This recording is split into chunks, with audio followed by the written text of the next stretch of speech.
se gêner, bonjour et bienvenue sur Europe 1. Jusqu'à 18h, vous allez passer 2 heures en compagnie de Sophie Garel. Bravo. Isabelle Motro. Christophe Alévèque. Stéphane Poquelin. Et Philippe Alfonsi. Ah oui. Voilà. Moi, je voudrais poser une question à Stéphane d'entrée, comme ça. Le réchauffement de la planète, Oui. qui c'est qui a inventé ça? T'as vu le temps qu'il fait, là? Mais comment quoi C'est vrai qu'il caille, vous avez raison. On a froid. Et le gouvernement qui ne fait rien. Oh pardon, la veille d'une élection, on n'a pas le droit de dire ça. Non mais, franchement, sous le temps de la gauche, il faisait pas meilleur. Ça dépend. C'est-à-dire qu'à force de Quels parler... que soient les partis, moi je dis, la météo, il n'y a aucun gouvernement qui a réussi à Il y a des agir partis contre. qui sont au chaud. Et ben voilà quelqu'un. Bravo, bon début, excellent début. J'ai les emails des auditeurs qui... Qu'est-ce qu'il y a, Philippe Alfonsi? Non, rien. Ah oui, Sophie, elle est... voilà. Et alors, bon. Sophie, c'est le cul et la peinture. Un peu l'esprit et un peu Voilà. le plaisir. Mais il n'y a bien pas de raison. Hein. Le cul et la peinture, que des vieilles croûtes. sûr. Mais alors... Mon Dieu. Ah, dis donc, c'est pas de l'aquarelle, hein, de bon matin. Comment des auditeurs peuvent-ils être agacés par notre chère et adorée Isabelle Motro, dit Thibault Le Moilic? J'ai été horriblement outré par les odieux propos de monsieur Collaro qui a rivalisé vendredi dernier avec la fielleuse et perfide Pantel qui continue à pourrir les interventions d'Isabelle Motro. Je l'adore, je l'écoute chaque vendredi, elle correspond au seul moment de la semaine où je trouve enfin cette sérénité qui me fait tant défaut. Ses propos, sa voix, son rire sont un vrai plaisir. Mon rêve serait d'entretenir une correspondance avec la douce Isabelle, m'écrit Thibault. Tenez, je vous donne son email. Attention, tous les emails ne vont pas en ce sens. Ben oui, je me doute bien. Bravo, Pitéric. Ça, c'est de l'incontournable, me dit Alain. C'est bien écrit, c'est décalé pour l'époque, même avant-gardiste. Merci Stéphane Collaro de me les avoir fait connaître. Aujourd'hui, j'ai 52 ans et quand je n'ai pas le moral, je ressors leurs 78 tours. Non, sans déconne, j'ai encore leurs 33 tours. Ils sont usés. Mais quel bonheur. Si je meurs demain, je veux la Cicrane et la Froumi comme musique à mon enterrement. T'as raté ça. Je compte sur vous pour faire respecter mes volontés. Ah, mais il ne faut pas que la Froumi donne son miam à n'importe qui. Essayez d'éduquer Isabelle Motro à ce sujet. Voilà. C'est ça, oui. Essayez donc. Je vous le conseille. Nicolas qui m'écrit cet après-midi 19 mars, c'est avec joie que j'ai pu réentendre Pitéric. Pouvez-vous me donner les références de cette œuvre et s'il est possible de trouver une intégrale de leurs chansons? Un vigneron qui vous écoute en travaillant dans ses vignes. Bravo Laurent pour votre émission et bravo à Stéphane Collaro pour ses interventions. Qu'Isabelle Motro soit un peu plus tolérante parce que je l'adore quand même. Vous voyez, hein, les gens peuvent Oui, il est aimer mignon, mais Pitéric et vous aimez vous aussi. Oui, ça me fait froid dans le dos, vous voyez. Isabelle Motro, ne vous laissez pas faire par ce grand bredin de Collaro, dit Gérard. Ah non, mais le duel quand même. fonctionne. Ah. Moi Oui, mais j'adore alors, quand il y a des non, couples. oui, mais alors, Ça, vous mais aimez. c'est Ah, j'adore ça. Quand il y a des couples comme ça En qui même se temps, c'est forment. décevant parce que moi, tu vois, j'avais fourbi mes armes là, je m'étais levée super Fourmi vos tôt. armes J'avais fourmi mes armes en me disant ce grand Flandrin de Stéphane va être là. Et tout Attends, ça. tu as Et écrit il ton est pas là. texte ou quoi aujourd'hui? Il est pas là. Alors voilà, je suis tout. Alfonsi contre Collaro à propos des régionales. Dit, Ah oui, tiens, oui, ça c'est vrai que j'en ai foutu une tripotée là. c'est un peu le fantassin en première ligne dans la guerre à l'intelligence, avec Motro dans le rôle du renfort de la cavalerie lourde. Replie-toi, tonton Cristobal, c'est un guet-apens. Non, j'aime bien quand il y a des réactions comme c'est ça. mignon. Ça fait du bien, ça, voilà. Ah, Christophe Alévèque, votre prestation a été excellente à la FNAC. Je sais pas quelle FNAC vous étiez l'autre jour, paraît-il. Vous avez fait les FNAC À maintenant. Toulouse, oui. Oui, parce que j'ai commencé une carrière de rockstar, si vous n'êtes pas au courant. Bien sûr. Et donc, nous sommes allés faire quelques chansons à la FNAC à Toulouse. Ça y est, il a plongé dans la drogue. Merci de faire participer une femme aussi vive et pétillante que Madame Sophie Garel, dont la finesse n'a d'égal que la vôtre. Merci, monsieur. Enfin, je sais pas si je dois prendre ça comme un compliment. Je le prendrai très bien. Cette Vous femme, mettez les mêmes crèmes. cette femme est lumineusement drôle, ta gueule. Et Redis-moi cette phrase-là, cette femme est... lumineusement drôle et sa voix, l'image même de la joie. Merci, Madame Garel, d'être une personne qui me fasse autant rêver. Alors moi, on m'avait dit, au début de cette énorme carrière, que j'avais, je vous en prie, que j'avais une voix extrêmement érotique. Ah. Alors, me disais, c'est quoi l'érotisme? Parce que j'étais très jeune. Alors on m'a dit, parle plus bas, mais fais une voix de gorge, gutturale. Alors on me disait, dis bonsoir monsieur. Bonsoir monsieur. Non, c'est pas ça. Bonsoir monsieur, plus bas. Bonsoir, monsieur. Très bien, tu le tiens bien. Alors après, j'ai passé mon temps, je sais pas si Philippe Alfonsi se souvient, on m'a fait faire une émission érotique le soir sur RTL. C'est vrai. Et c'était grand. Ça me fait rire. Une émission érotique le soir sur RTL. Oui, bah, attends, mais à l'époque, c'était quand même Jean-François le directeur et qui avait des idées assez outrecuidantes. Et alors, on mettait un voile sur la bonnette du micro. Il faut expliquer aux Déjà, gens le voile. qu'il y a des percutantes dans les voiles, les peu, les re, les te. Tout ça, ça percute. Qui Alors, sont on pas mettait, érotiques. on mettait un voile, la bonnette n'existait pas. Et Un puis, P est rarement érotique, c'est vrai. ça dépend. Dans des draps de soie, tout est bon. Et alors, je parlais et je disais « Bonsoir, toi, au bout du fil ». Et plus tard, je me suis aperçu que cette émission était rediffusée, enfin, a été diffusée dans les prisons. Et j'ai reçu des lettres passionnées de mecs qui étaient en prison et qui me donnaient des appartements ou qui me donnaient les caches de toute leur magot et tout ça. Oui, qui me disaient « Tu m'excites, salope, tiens, je vais te laisser mon magot, il est au 22 de la rue de... » J'en ai encore pour 20 ans. En 20 ans, je te prends comme une chienne. Enfin bon, c'était C'est comme ça extraordinaire. qu'elle est devenue receleuse. Voilà. Voilà, donc depuis j'ai haussé Et puis un au petit bout de peu 20 ton- ans, ils sont sortis, ils vous ont vu. Ils sont retournés en tôle. Oh, vous êtes ignoble. Une histoire envoyée par Daniel. Ce sont 3 petits vieux qui sont sur un banc. Le premier a 76 ans. Ben moi, tout irait bien. Franchement, tout irait bien si mon cœur était pas aussi fatigué. Le deuxième, 82 ans. Moi, ça irait bien si mon foie, ma rate et le poumon gauche étaient en bon état. Le troisième, 91 ans. Moi, tout va bien. Tout va bien. Tiens, cet après-midi, je disais à Marie, ma bonne, dis Marie, si on faisait l'amour. Elle m'a répondu, vous y pensez pas, monsieur, on l'a déjà fait 2 fois ce matin. Voyez-moi, c'est la mémoire qui me manque. C'est très mignon. Elle est jolie, je trouve. Très mignon. Très jolie, très Il faut mignonne. avoir envie, mais elle est mignonne. Oui. J'en ai eu, j'en ai entendu à propos. C'est pas du tout. Là, c'est un couple de jeunes qui s'adorent, comme ça, qui fricotent depuis un moment. Puis un jour, ils décident de faire l'amour. Et là, ils passent une nuit d'amour, mais formidable. Et au petit matin, comme ça, le jeune homme follement amoureux demande à la jeune fille qu'est-ce que tu veux? Tu veux que j'aille chercher des petits déjeuners? Oh oui, ce serait bien. Qu'est-ce que tu veux? Des croissants? Oh oui. Combien j'en achète? Autant de fois qu'on a fait l'amour. Alors le mec va à la boulangerie, comme ça, il dit bonjour. Je la connais, mon Dieu. Je voudrais Éloignez les enfants. bonjour. Non, bonjour. Je voudrais 5 croissants. 3 croissants et 2 pains au chocolat, s'il vous plaît.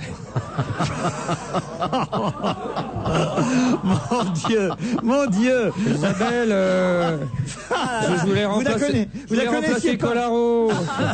Là, c'est réussi. Ah, c'est moins poétique que la Madeleine de Proust. Hein. J'en ai une beaucoup plus classe, envoyée par Sébastien. Un Français qui se précipite pour sauter parmi les premiers dans un canot de sauvetage. C'est le Titanic qui vient de couler. Et il y a un Français et un Anglais, ils sont dans le même canot de sauvetage. Et l'Anglais retient le Français qui veut sauter dans le canot de sauvetage. Et l'Anglais lui dit « Sir, n'avez-vous pas remarqué qu'il y a encore des femmes à bord avant nous ?» J'adore quand il fait l'anglais.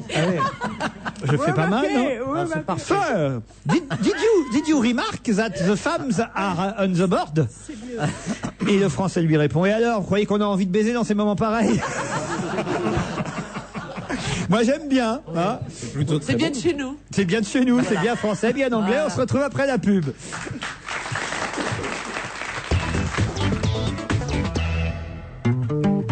Leclerc. Mathilde, tu voulais que j'aille chez Leclerc? Bah, pendant ce temps-là, j'irai chercher la petite chez la nounou. Mais pas de folie, hein, tu prends comme d'habitude. Bah c'est parfait, je vais prendre tout ce qui est en promo. Comment ça? Ah, chez Leclerc, il y a une promo sur les produits les plus achetés, que des produits de grande marque. Tu veux pas quand même que je te fasse une liste? Non, Leclerc me l'a faite, ma liste. Du 24 mars au 24 avril, Leclerc défend votre pouvoir d'achat et vous fait bénéficier de 20% tickets Leclerc sur 100 produits de marque parmi les plus achetés. Voir modalité dans les magasins participants. Bon, j'y vais. Non, attends, je te fais une petite liste quand même. Bon, voyons cette liste. Bon, alors ça, c'est promo, ça promo, ça promo, ça promo, ça évidemment, c'est promo, je lui dis, tout est promo. Ah, si on doit avoir un chiffre fétiche, je dirais que c'est facile pour un passionné de rugby d'aimer le 15. Moi, ça me fait penser à la victoire. Vous aussi vibrez avec le 15 en profitant des offres rugby avec ma ligne de France Télécom. Par exemple, le téléphone Versati 790 à 64 € seulement, soit 15 € de réduction. Et il permet d'envoyer des SMS de la maison. Attention, vous n'avez que 3 jours pour marquer l'essai. Les 26, 27 et 29 mars en exclusivité dans votre agence France Télécom. Offre valable en France métropolitaine. Un martini? Bianco. Rosso. Veramente italiano.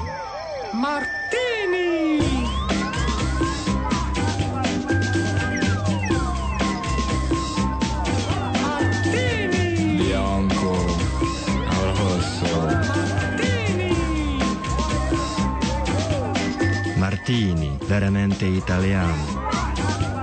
Véritablement italien. Pour la santé, attention à l'abus d'alcool. On va se gêner, toujours avec Garel, Motro, Coquelin, Alévèque, Alfonsi. Ah, l'histoire du mammouth qu'on a retrouvé dans la glace en Sibérie est assez incroyable. On a des photos ce matin dans Libération d'une des pattes du mammouth en parfait état, protégée par la glace. Il y a la peau, il y a les poils, il y a même l'odeur, nous dit-on. Ça me paraît étonnant quand même qu'après tant de milliers d'années, le mammouth ait gardé son odeur. On nous dit en revanche quant au sperme ou à une séquence ADN en assez bon état, on n'en a pas encore trouvé. La plupart des scientifiques disent que cela relèverait de la science-fiction de pouvoir récupérer du sperme du mammouth. Surtout si c'est une fille. Oui. Est-ce qu'ils ont vérifié? Ça, c'est vrai, vous avez raison, j'y avais pas pensé. Ah non, mais ça doit être un mammouth, autrement on dit une mammouth. Ah. Une mammouth, ça aurait été une mammouth. Moi j'ai toujours dit une moumoute, mais je fréquente des vieux.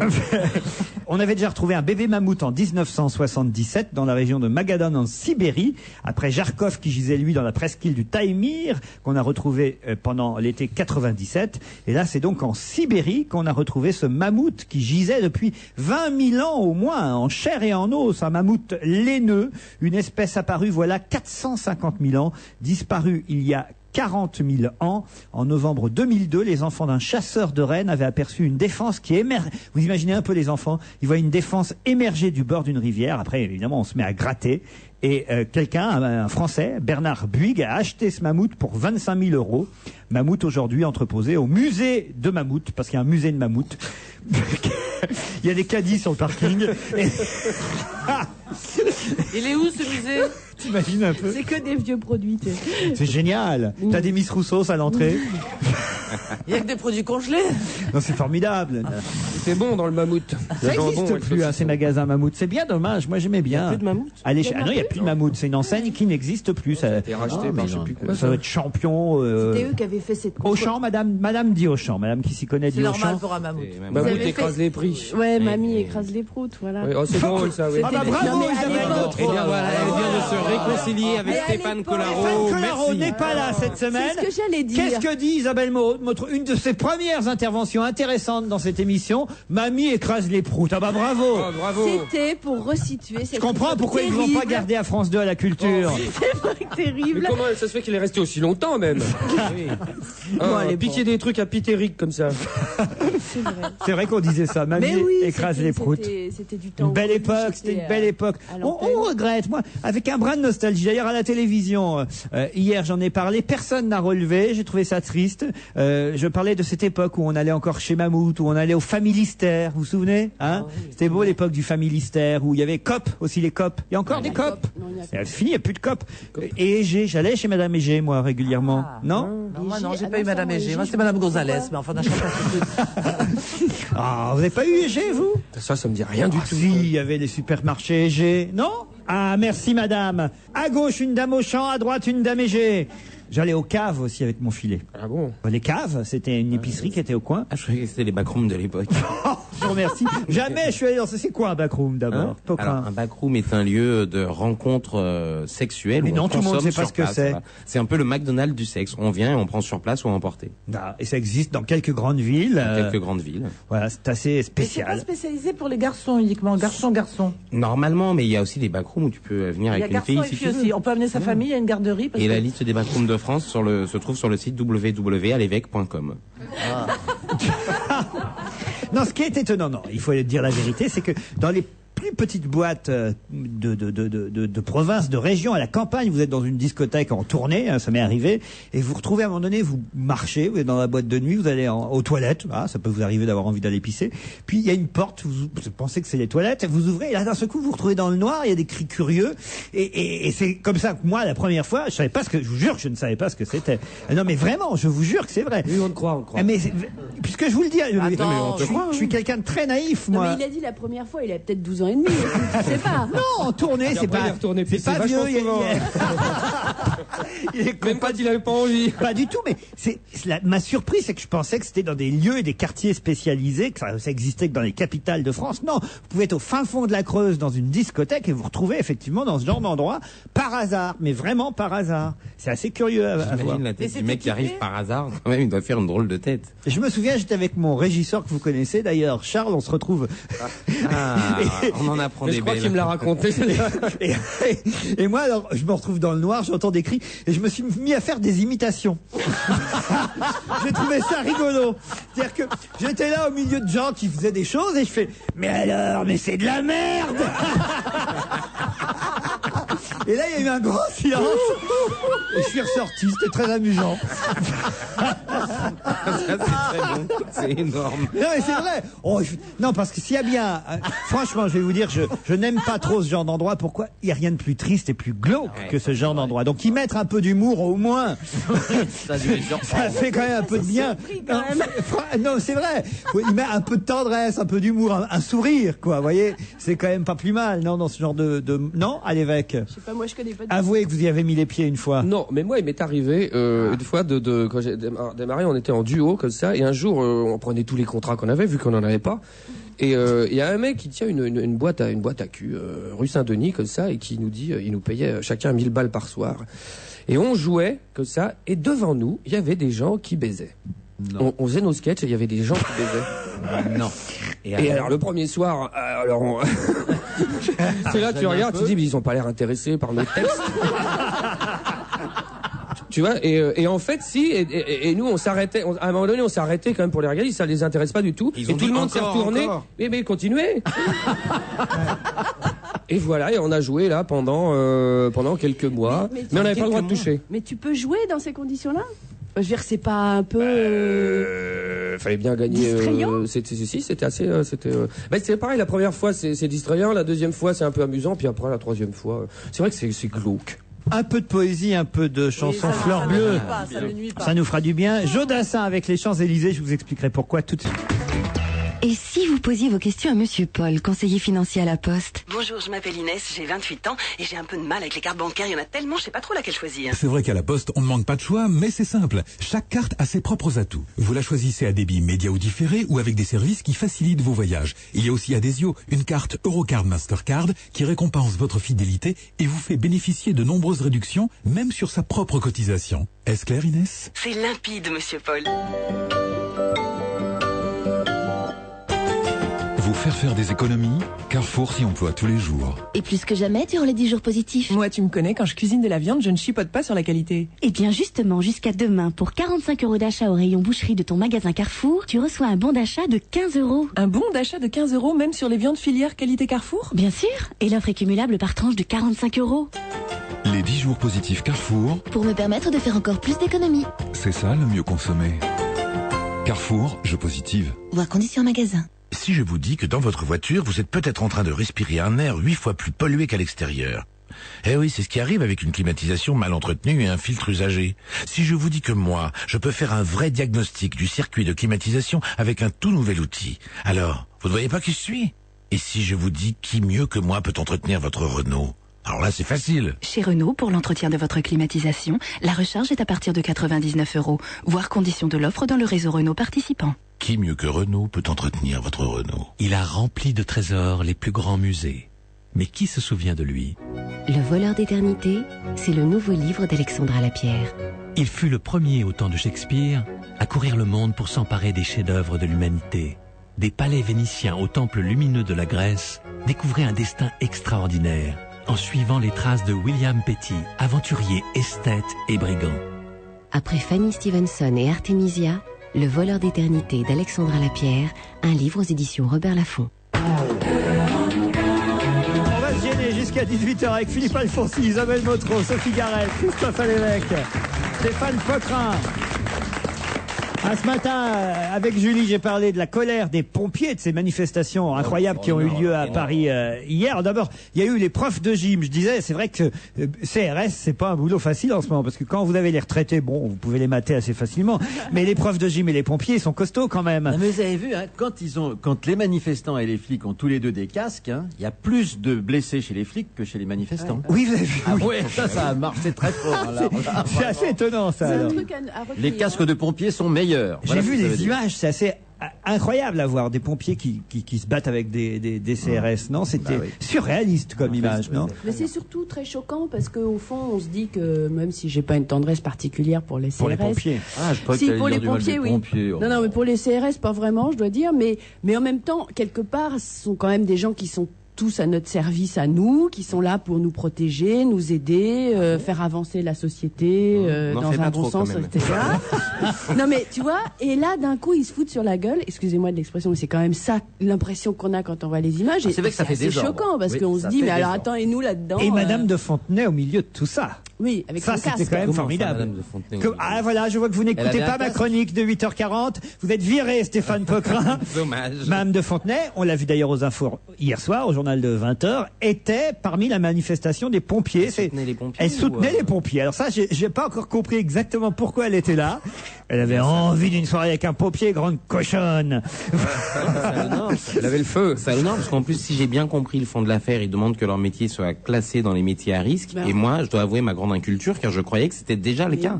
Tellement ça semblait évident. Mais avec la manif qui a eu lieu, là maintenant, c'est un métier à risque. Il y a 2 métiers à risque, pompier et Premier ministre. Non mais qu'est-ce que c'est les métiers à risque alors? Intermittent du spectacle. Pompier, non mais franchement. Candidat à Fear Factors. Si pompier n'est pas dans les métiers à risque, qu'est-ce que c'est les métiers à risque? Il faut quand même parler d'une chose importante dans cette émission. Voilà 15 minutes qu'on cherche un article que j'ai découpé ce matin et qu'on ne retrouve pas. Enfin, il faut faire vivre aux auditeurs ce qui se passe depuis quand même un petit moment. On vous a passé Jodassin dans cette émission pour que j'annonce un spectacle qui se passe à Paris, de jeunes qui reprennent des chansons de Jodassin. J'ai découpé cet article dans un journal que j'imagine être Le Parisien. Depuis 10 minutes, toute l'équipe d'Europe 1 cherche en coulisses cet article que je ne retrouve pas. Si on ne retrouve pas cet article, dans le quart d'heure qui suit, nous interromprons cette émission, car il n'y a aucune raison que cet article ait été disparu. Qui me l'a volé? Est-ce que c'est Catherine Ney? Est-ce que c'est Jean-Marc Morandini? Est-ce que c'est Jean-Pierre Elkabbach qui voulait aller tout seul voir ce spectacle ce soir? En tout cas, il y a un problème. Il faut retrouver cet article sur Jodassin. Mobilisez-vous. Ou alors, il faut mettre du papier aux toilettes pour qu'on te gole pas tout ça. La dernière fois que tu l'as vu, c'était quand? Est-ce que tu t'en souviens? Il était à peu près 6h du matin. Déjà, ça réduit le champ des gens qui étaient là. Oui. C'est peu nombreux, je pense. Oh, non, quand même, Il y avait la rédaction, mais sinon. Qu'est-ce que vous cherchez à l'évêque? Vous aussi, vous cherchez? J'essaye de t'aider, moi.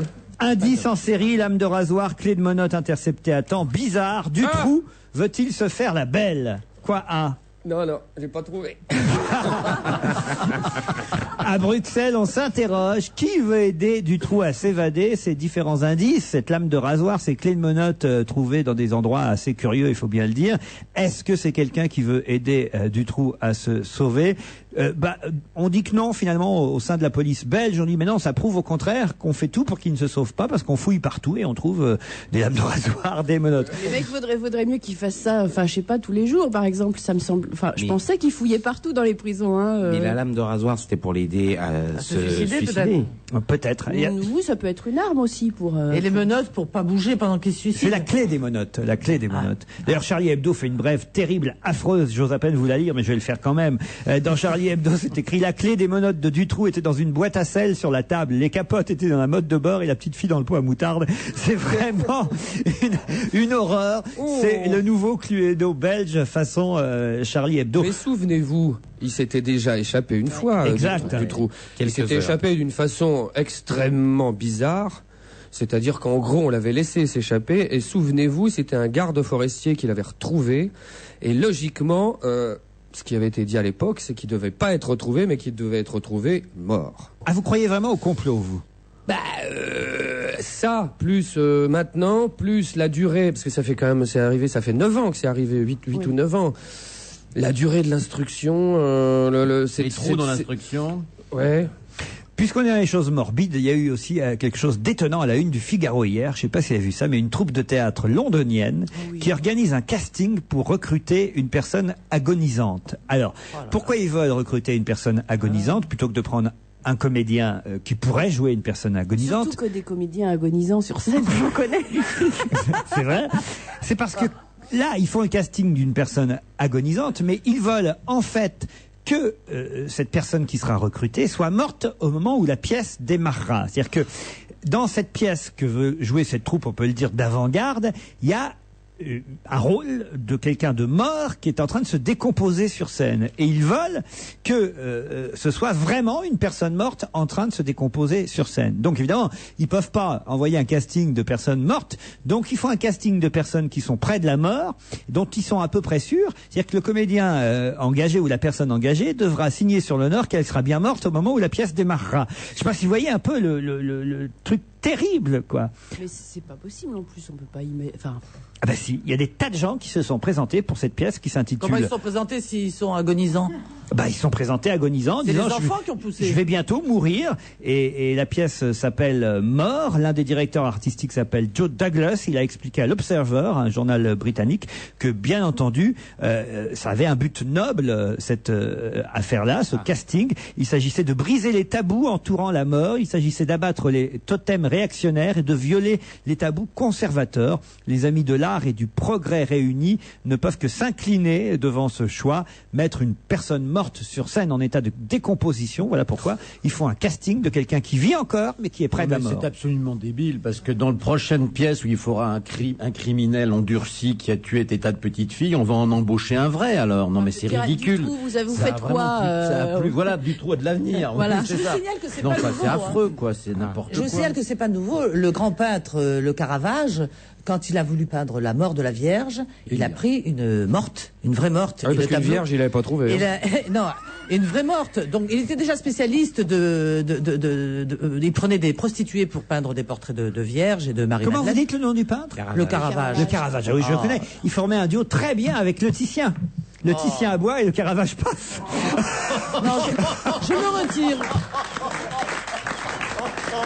Ah, celle-là, elle vient de loin, alors. Continue, Sophie, moi, ça m'intéresse. Un peu de culture, ça fait pas de mal. Nous parlerons de Rubens dans cette émission. Et moi aussi, j'ai de la culture, madame. Bien sûr. Alors? Voilà, je sais que le clergé avait refusé ces toiles, mais ces toiles sont à nouveau exposées. Voilà. On a retrouvé... Qu'est-ce qu'on a retrouvé? Le petit groupe qui chante Joe Dassin. La feuille était dans mon cartable.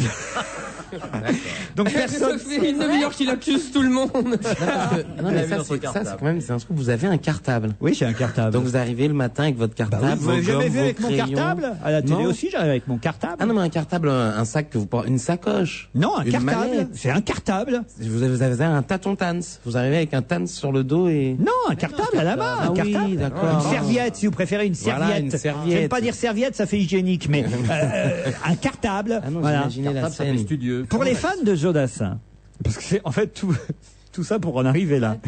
Sachez qu'il y a les Joda Robert qui chantent. Non, prononcez bien le nom au moins, s'il vous plaît. Les Joda Robert qui chantent au Reinitas, 36 rue Henri Chevreau, à Paris, dans le 20e arrondissement aujourd'hui. Ceux qui sont à Ménilmontant ce soir iront, j'imagine, applaudir ce groupe qui reprend tous les succès de Joe Dassin, accompagné d'accordéon et de ukulélé. Il paraît que ça va être... Non, franchement, j'imagine que ça va être très sympa. À l'accordéon avec des ukulélés. On ira où tu voudras, quand tu voudras. L'été indien, siffler sur la colline, salut les amoureux. Tout le répertoire de Joe Dassin repris par les Joda Roberts au Reinitas ce soir dans le 20e arrondissement, métro Ménilmontant. C'est à 20h30. C'est pas cher l'entrée, 10 € et on peut dîner sur place. C'est à la rue Henri Chevreau. Voilà. Ça me faisait plaisir d'annoncer cette petite info.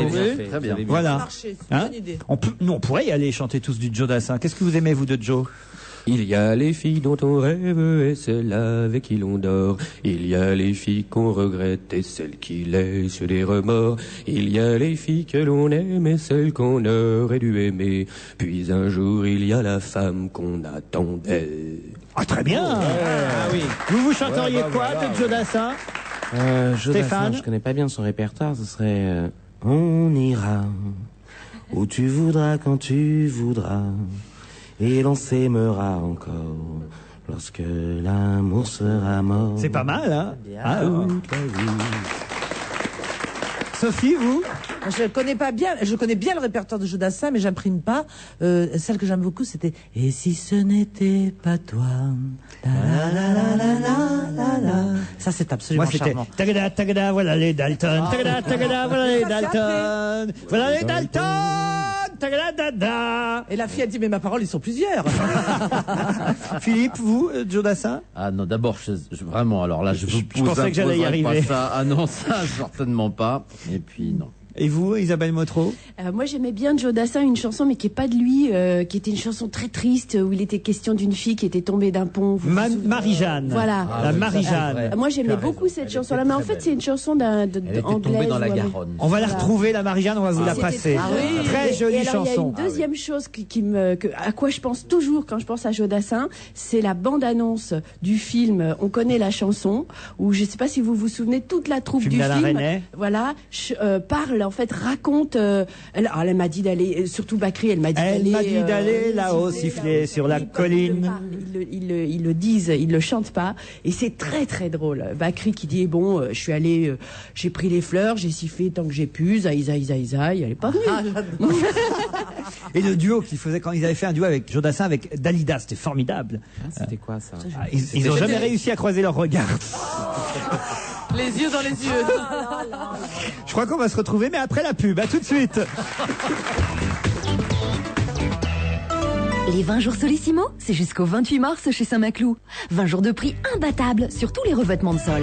Saint-Maclou, évidemment.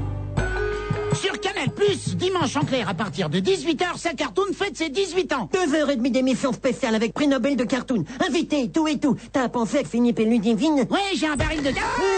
salut Philippe. Dites donc, je vous trouve bien animé. Vous préparez quelque chose? Oh non. Tu nous connais. Canal+, ça fait 18 ans que ça cartonne. Dimanche à 18h en clair sur Canal+, venez fêter en compagnie de Philippe Dana, Ludivine et tous les Toons 18 ans de passion pour l'animation.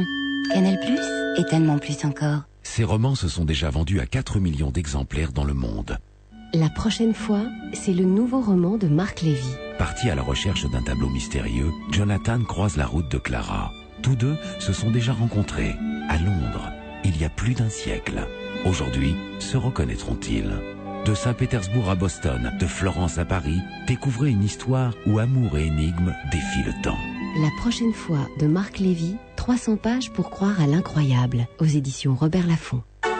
C'est l'anniversaire chez U. N3 gagné. Et chez U, jusqu'au 3 avril, c'est aussi la foire au vin, avec par exemple en promotion le Bordeaux supérieur AOC rouge Château Les Gravettes 2002. Attendez. Hein? Je lis bien là, les 4 bouteilles de 75 centilitres plus 2 bouteilles gratuites, 14,60 € seulement. Oui, monsieur, et avec 100 points carte U. Oh. Ah bah oui, c'est un beau geste. Généreux, rond en bouche, bouqueté, goulayant. Il est goulayant, le geste. Les magasins U, les nouveaux commerçants. Pour votre santé, attention à l'abus d'alcool. Si vous souhaitez changer de téléphone portable, où iriez-vous? Certainement là où vous avez le choix de plus de 100 modèles de téléphone mobile, de tous les opérateurs, toutes les formules d'abonnement et toutes les nouvelles technologies, WAP, Internet mobile ou photo numérique. Vous iriez chez Darty, évidemment, avec une assistance téléphonique disponible 7 jours sur 7, pour la téléphonie mobile aussi. Le vrai choix, c'est le choix Darty.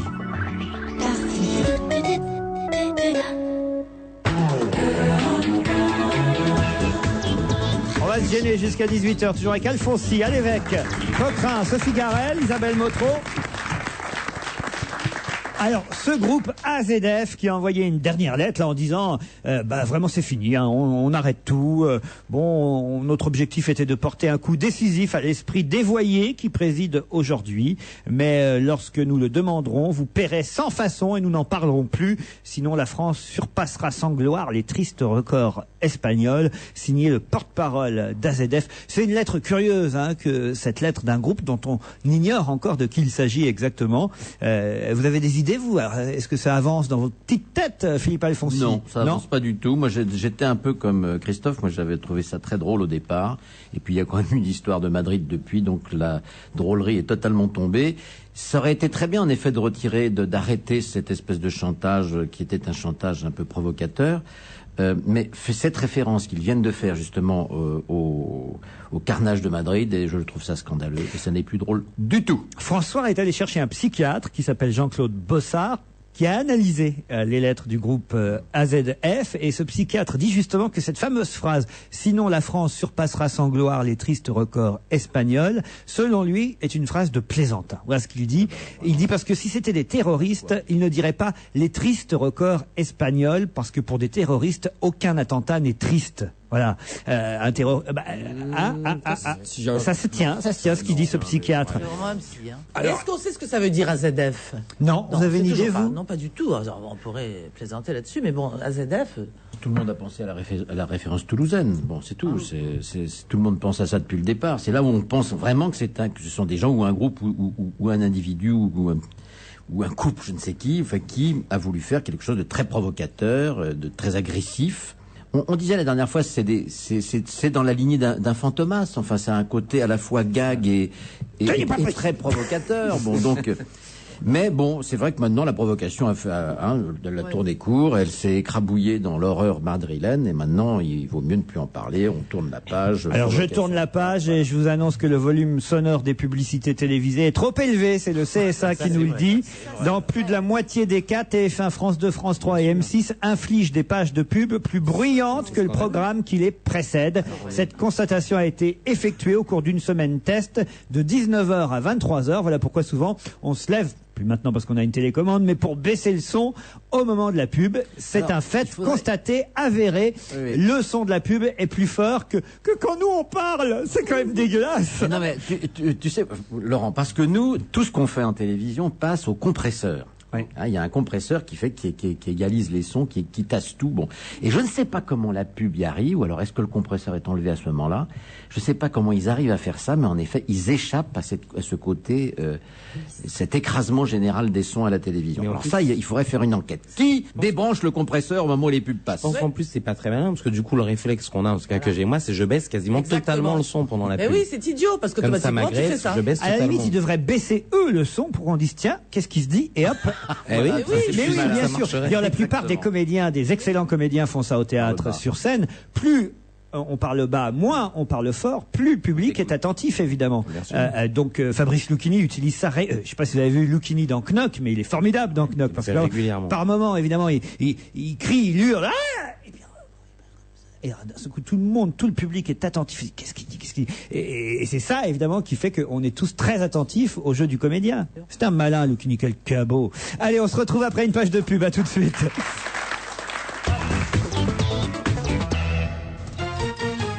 Raymond, je peux pas, j'ai rendez-vous avec Monsieur Bricolage pour son anniversaire. Bien sûr, quand on achète 4 bidons de 5 litres d'anti-mousse toiture Algimousse à 10,90 € pièce, Monsieur Bricolage vous offre le 5e, c'est ça? Eh oui, jusqu'au 29 mars. Ah là là. Monsieur Bricolage, on peut compter sur lui. Regardez Europe 1 comme vous ne l'avez jamais entendu. Jusqu'à fin juin, le bus Europe 1 sillonne la France pour aller à votre rencontre. Cette semaine se terminera demain par une grande journée spéciale avec la présence exceptionnelle de Jean-Luc Petit-Renaud, place Carnot à Lyon, où notre bus interactif vous fera découvrir les coulisses d'Europe 1, où vous pourrez jouer et peut-être gagner l'un des nombreux cadeaux qui vous sont réservés. Ne le manquez pas, vous êtes à la bonne station. Bon, Cécile, cette fois je te dis un truc, mais promis, j'en parle à personne. J'ai eu 3 millions pour moins de 100 €. C'est pas possible. Si, chez Auchan.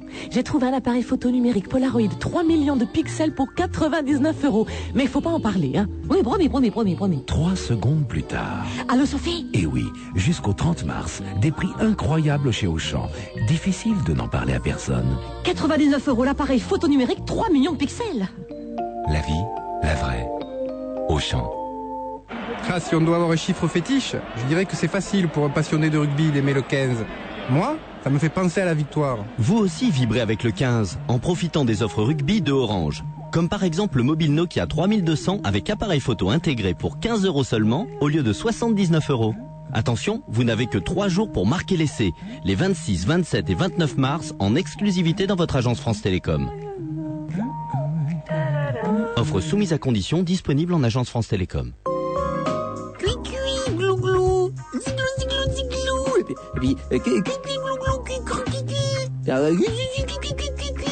Si j'étais moins fainéant, j'aurais pu faire Oiseau des îles. Avec Corsair, Paris-La Réunion à partir de 560 € aller-retour. Renseignements au 0820 042 042 12 centimes la minute sur corsair.fr ou dans votre agence de voyage. Tarif soumis à condition. Ah, bah j'ai encore une chance. Souriez. Vous êtes sur Corsair. Si je vous dis que dans votre voiture, vous êtes peut-être en train de respirer un air 8 fois plus pollué qu'à l'extérieur. Eh oui, c'est ce qui arrive avec une climatisation mal entretenue et un filtre usagé. Si je vous dis que moi, je peux faire un vrai diagnostic du circuit de climatisation avec un tout nouvel outil, alors, vous ne voyez pas qui je suis? Et si je vous dis qui mieux que moi peut entretenir votre Renault? Alors là, c'est facile. Chez Renault, pour l'entretien de votre climatisation, la recharge est à partir de 99 €, voire condition de l'offre dans le réseau Renault participant. Qui mieux que Renault peut entretenir votre Renault? On va se gêner jusqu'à 18h avec Sophie Garel, Isabelle Motro, Stéphane Poquelin, Philippe Alfonsi, Christophe Alévêque.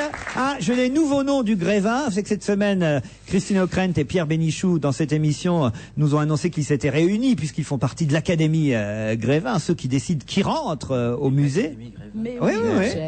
Vous saviez pas qu'il y avait une Académie Grévin? Je savais pas que Bénichou et O'Krent en faisaient partie. Non mais enfin. Avec Bernard Pivot, avec Michel Stouvenot, avec Pierre Tchernia, avec Gérard Holtz et Christine Orban. Ils se sont réunis et ils ont désigné qui pourrait rentrer dans les prochains mois dans le fameux musée Grévin. C'est François qui nous dévoile en exclusivité cette liste. Yannick Noah. Ça, je suis surpris qu'il n'y soit pas encore. Ça, franchement, c'est vraiment alors une erreur qu'on ne l'ait pas mis avant, Yannick Noah.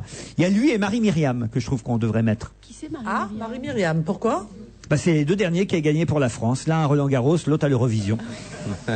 Et oui, Yannick Noah, c'est le Marie-Myriam du tennis, ou Marie-Myriam, la Yannick Noah de l'Eurovision. Donc voilà, on devrait les mettre tous les deux, main dans la main.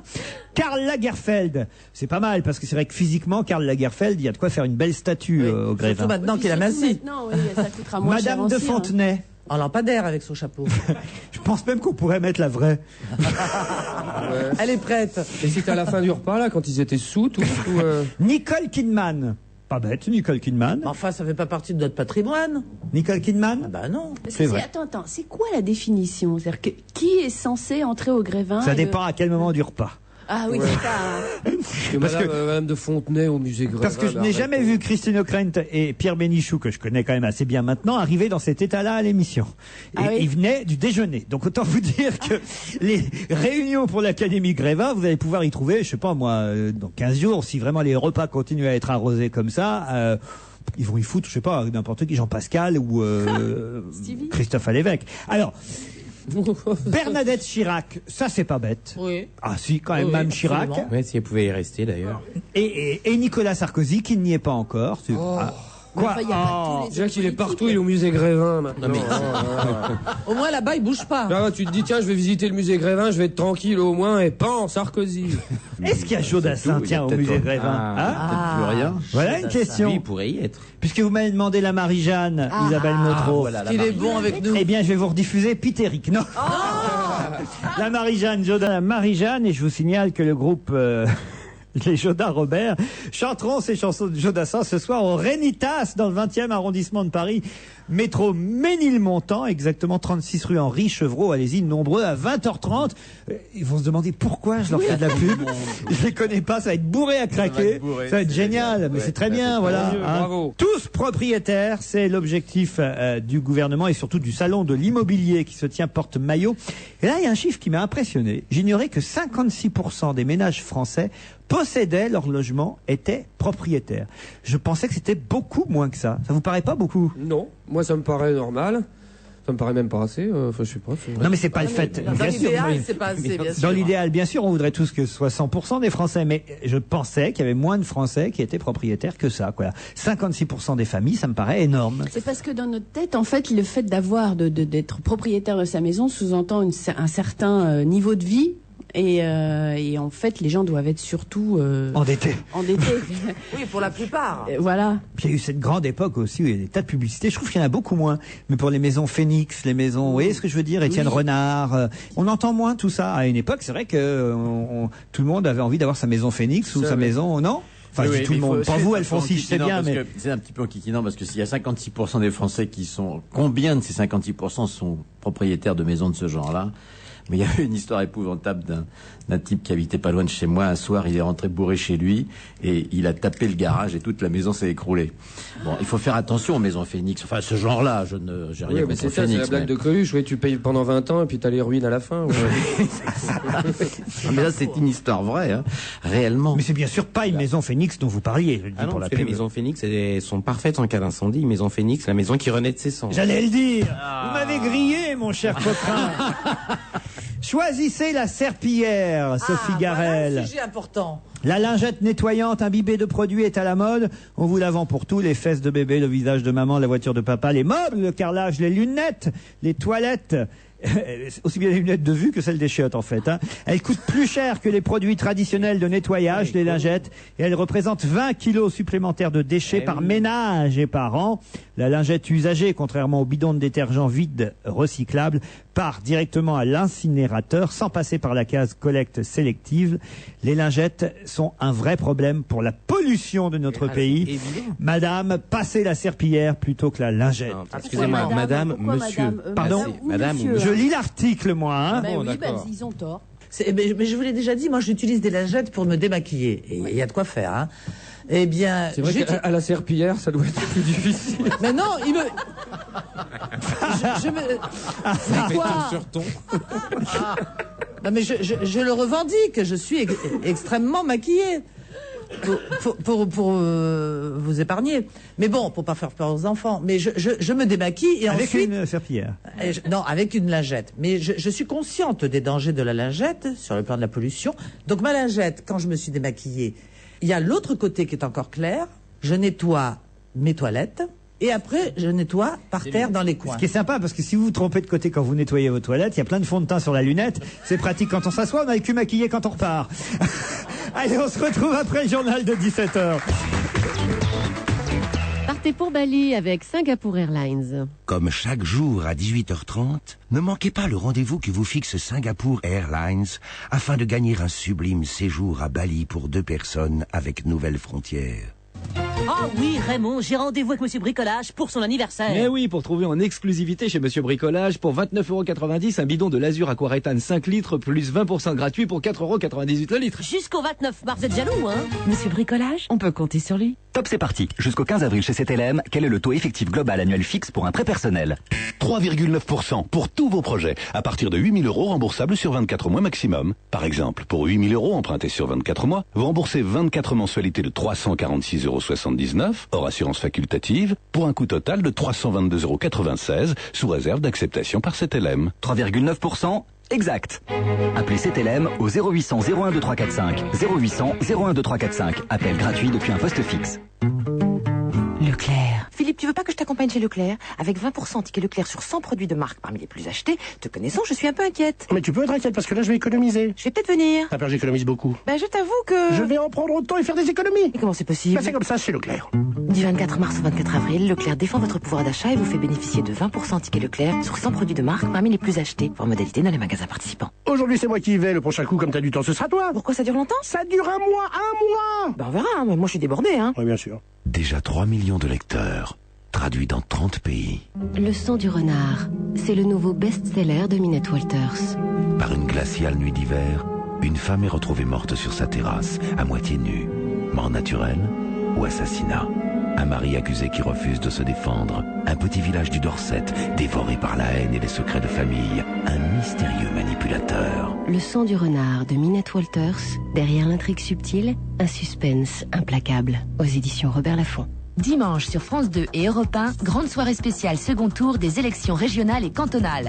Estimation et sondage avec Ipsos Del. Sur Europe 1 à partir de 19h45, invités, débat, première réaction avec Yves Calvi, Jean-Pierre Elkabbach, Jean-Michel Duez et tous les correspondants en région. Résultat du second tour des élections régionales et cantonales dimanche sur Europe 1 et France 2 avec Ipsos Del et Le Point.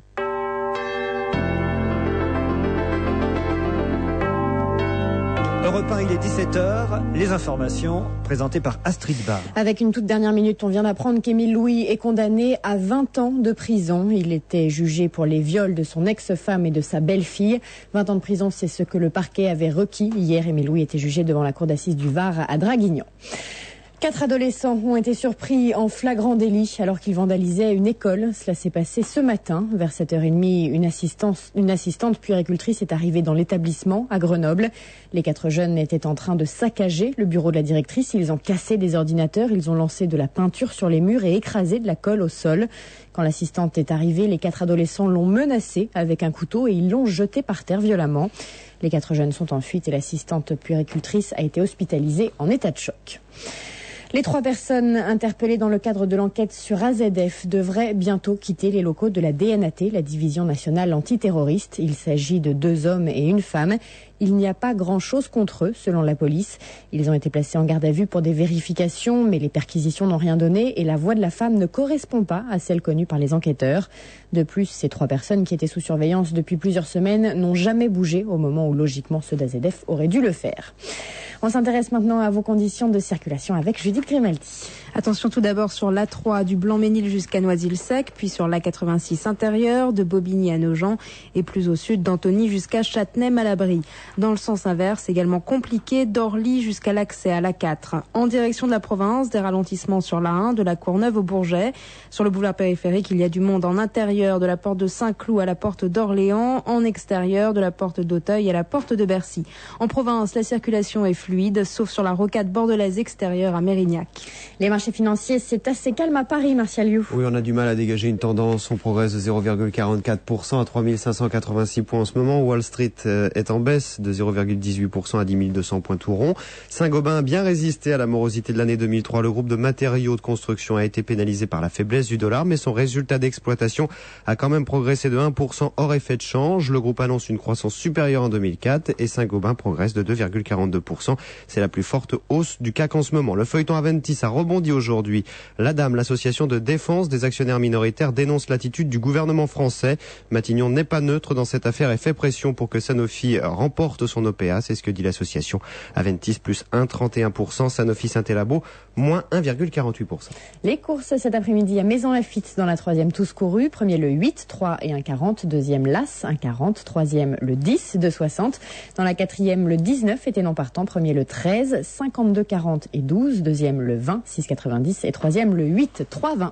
Il est 17h03. Très bon après-midi sur Europe 1. Dans un instant, on retrouve Laurent Ruquier. Les produits et les services du 3e millénaire, découvrez-les tous les matins sur Europe 1 à 7h17. Et pour les financer dès aujourd'hui, Banque AGF vous propose toutes les solutions crédit adaptées à votre situation. AGF, faire face avec vous. Quand on entre dans les services secrets, on y entre pour la vie. Mais elle veut tout plaquer. Et Morito, j'arrête. Fais pas ça, ils vont te casser les reins. On lui demande d'obéir. Lui seul est prêt à tout pour l'aider. Vincent Cassel, Monica Bellucci. Il s'agit pas d'émotion ici, il s'agit d'affaires. Agent secret, André Dussolier et Charles Berling, le 31 mars au cinéma. Agent secret, un film Europe 1. Aux Galeries Lafayette et aux Nouvelles Galeries, c'est les 3J. Et c'est jusqu'au samedi 3 avril. Les 3J. Des prix 3J qui sont à moins 30%. C'est les 3J. Mode et maison, les plus belles marques qui sont. Les 3J. Les 3J, c'est sûr, les collections de toute la saison aux Galeries. Il paraît que c'est très bon ici. Tu sais, j'ai plein de choses à te dire. Moi aussi. J'ai beaucoup... Comme tous les soirs, grand concours de karaoké, première candidate. La nuit, où est le DJ? La nuit. La prochaine fois, vous le saurez, il est recommandé de choisir un restaurant sélectionné par le guide Michelin 2004. Cette année, 439 bibes gourmands, dont 45 nouveaux. Des restaurants coup de cœur à petit prix. Le guide Michelin 2004, avec en cadeau la saga du guide Michelin. Disponible dans votre point de vente habituel. Leader Price. Bonjour mes amis, c'est Maïté. Vous savez que si en France nous avons une cuisine aussi géniale, c'est parce que nous avons des bons produits et de l'imagination. Alors pour vous, discrète comme une petite souris, je suis allé tester des produits chez Leader Price. Et là, mes petits, j'ai déniché de délicieuses sauces traditionnelles au madère ou aux morilles, des préparations comme je les adore. Leader Price, mais c'est tout bonnement bon. Leader Price, la grande marque française, 30% moins chère. Leader Price. Top, c'est parti. Jusqu'au 15 avril chez CTLM, quel est le taux effectif global annuel fixe pour un prêt personnel? 3,9% pour tous vos projets. À partir de 8 000 € remboursables sur 24 mois maximum. Par exemple, pour 8 000 € empruntés sur 24 mois, vous remboursez 24 mensualités de 346,79 € hors assurance facultative pour un coût total de 322,96 € sous réserve d'acceptation par CTLM. 3,9%. Exact. Appelez CTLM au 0800 01 2345. 0800 01 2345. Appel gratuit depuis un poste fixe. On va se gêner jusqu'à 18h. Deuxième heure avec Philippe Alfonsi, Sophie Garel, Christophe Alévèque, Isabelle Motro et Stéphane Poquelin. J'ai envie qu'on attaque tout de suite par le livre de la semaine. Un livre signé de quelqu'un qu'on connaît bien, Philippe Torreton, le comédien. Et il publie son premier livre, Comme si c'était moi, aux éditions du Seuil. Un livre qui a été critiqué par la presse, parfois en bien, parfois en mal aussi. Alors j'avais envie que vous nous donniez votre avis sur ce livre de Torreton. Alors, Sophie Garel, vous l'avez dans les mains, ce livre de Torreton. Est-ce que ça vaut le coup? C'est un miracle que j'ai dans les mains parce qu'il m'est tombé des mains. Comme si c'était moi, aux éditions du Seuil. Alors, c'est un journal de bord de monsieur Philippe Torreton, que tout le monde connaît dans cette salle. J'ai demandé qui connaissait, il y en avait que deux, mais enfin bon, tout le monde, c'est vrai que c'est un grand acteur. Moi, il m'a toujours fait peur. Je trouvais qu'il ressemblait à Jack Nicholson dans Shining. Il a les deux rides du lion. Tu sais qu'on traite très bien au Botox maintenant. Mais c'est vrai, il fait peur. Quand il te parle, on dirait déjà qu'il veut te frapper ou qu'il est habité par quelque chose d'assez angoissant. Tu l'as vu dans quel film? Bah, écoute, il en a pas fait des kilos, hein. Dans Conan le Barbare. Ouais, dans le Conan. Il était très bien aussi dans Ça commence aujourd'hui. C'est pas le Conan le Barbare, c'est Capitaine Conan. Capitaine Conan. Il a fait du Conan le Barbare. T'as dit Conan le Barbare. D'ailleurs, j'ai dit oui, moi. Le film de Tavernier que j'ai vu avec Bernard Lecoq. Alors je vous emmerde. C'était un lapsus. Écoute, ce qu'il y a de plus sympathique dans la critique de ce livre, le Conan le Barbare. Mais bon, alors c'est un journal de bord. Alors, il raconte son entrée au conservatoire, son entrée au français, comment sa jeunesse au petit Quevilly, au grand Quevilly plutôt, autant lui donner toute. C'est ma région, ça. Voilà, en Normandie, petit et grand après. Alors bon, il y a toutes ces notes, il y a beaucoup de poèmes comme ça, énormément de notes et de poèmes. Et puis il casse un petit peu le français, les gens qu'il a rencontrés, sa carrière cinématographique. La comédie française, il casse. Oui, il balance un petit peu quelques personnes qui l'ont un petit peu embêté. Il semble quand même, je veux pas être totalement négatif, ça semble être un homme assez intègre, très habité par son métier, avec une foi intense dans ce qu'il fait. Mais je trouve que c'est un brin prétentieux, un brin prématuré pour un homme qui est encore jeune de nous parler de nous faire sa biographie en direct. À mon avis, ça peut intéresser sa famille parce que sa maman a été très présente. Elle a beaucoup encouragé, son frère et sa sœur aussi. Ça peut intéresser les quelques personnes avec qui il s'est un petit peu frotté à la Comédie Française. Mais ça peut pas intéresser grand monde. Et puis c'était trop tôt pour écrire un livre comme ça pour que ça intéresse un grand public. Isabelle Motro. Ah non, il y a qu'une chose. Je suis totalement d'accord avec lui. Et si je le rencontre, on en parlera longuement, il s'insurge contre tous les ronds-points et les rocades en France, dans toutes les régions.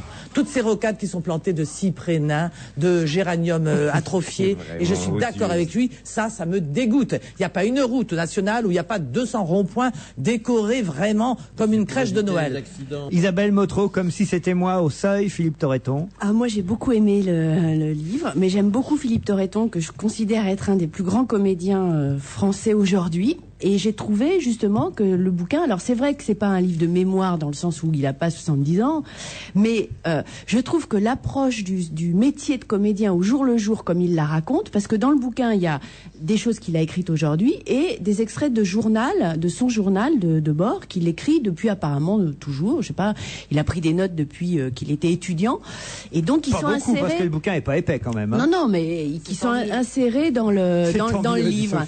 Et je trouve que cette approche du métier de comédien au jour le jour, dans toutes les épreuves, quand il passe des auditions, quand il passe des castings, etc., et quand quelquefois il est confronté à des réalités terribles, comme pour le film de Bertrand Tavernier, C'est arrivé demain, c'est ça? Ouais. J'avais eu un doute. Ça commence aujourd'hui, voilà. C'est arrivé demain. Pareil. Et qui est un film magnifique. Oui. Un film magnifique où il joue un directeur d'école et un instit, donc. Il raconte le tournage et c'est poignant du début à la fin. Non, moi, j'ai vraiment beaucoup aimé ce bouquin. Je trouve qu'il écrit très bien. Je trouve que c'est un livre passionnant. Alfonsi.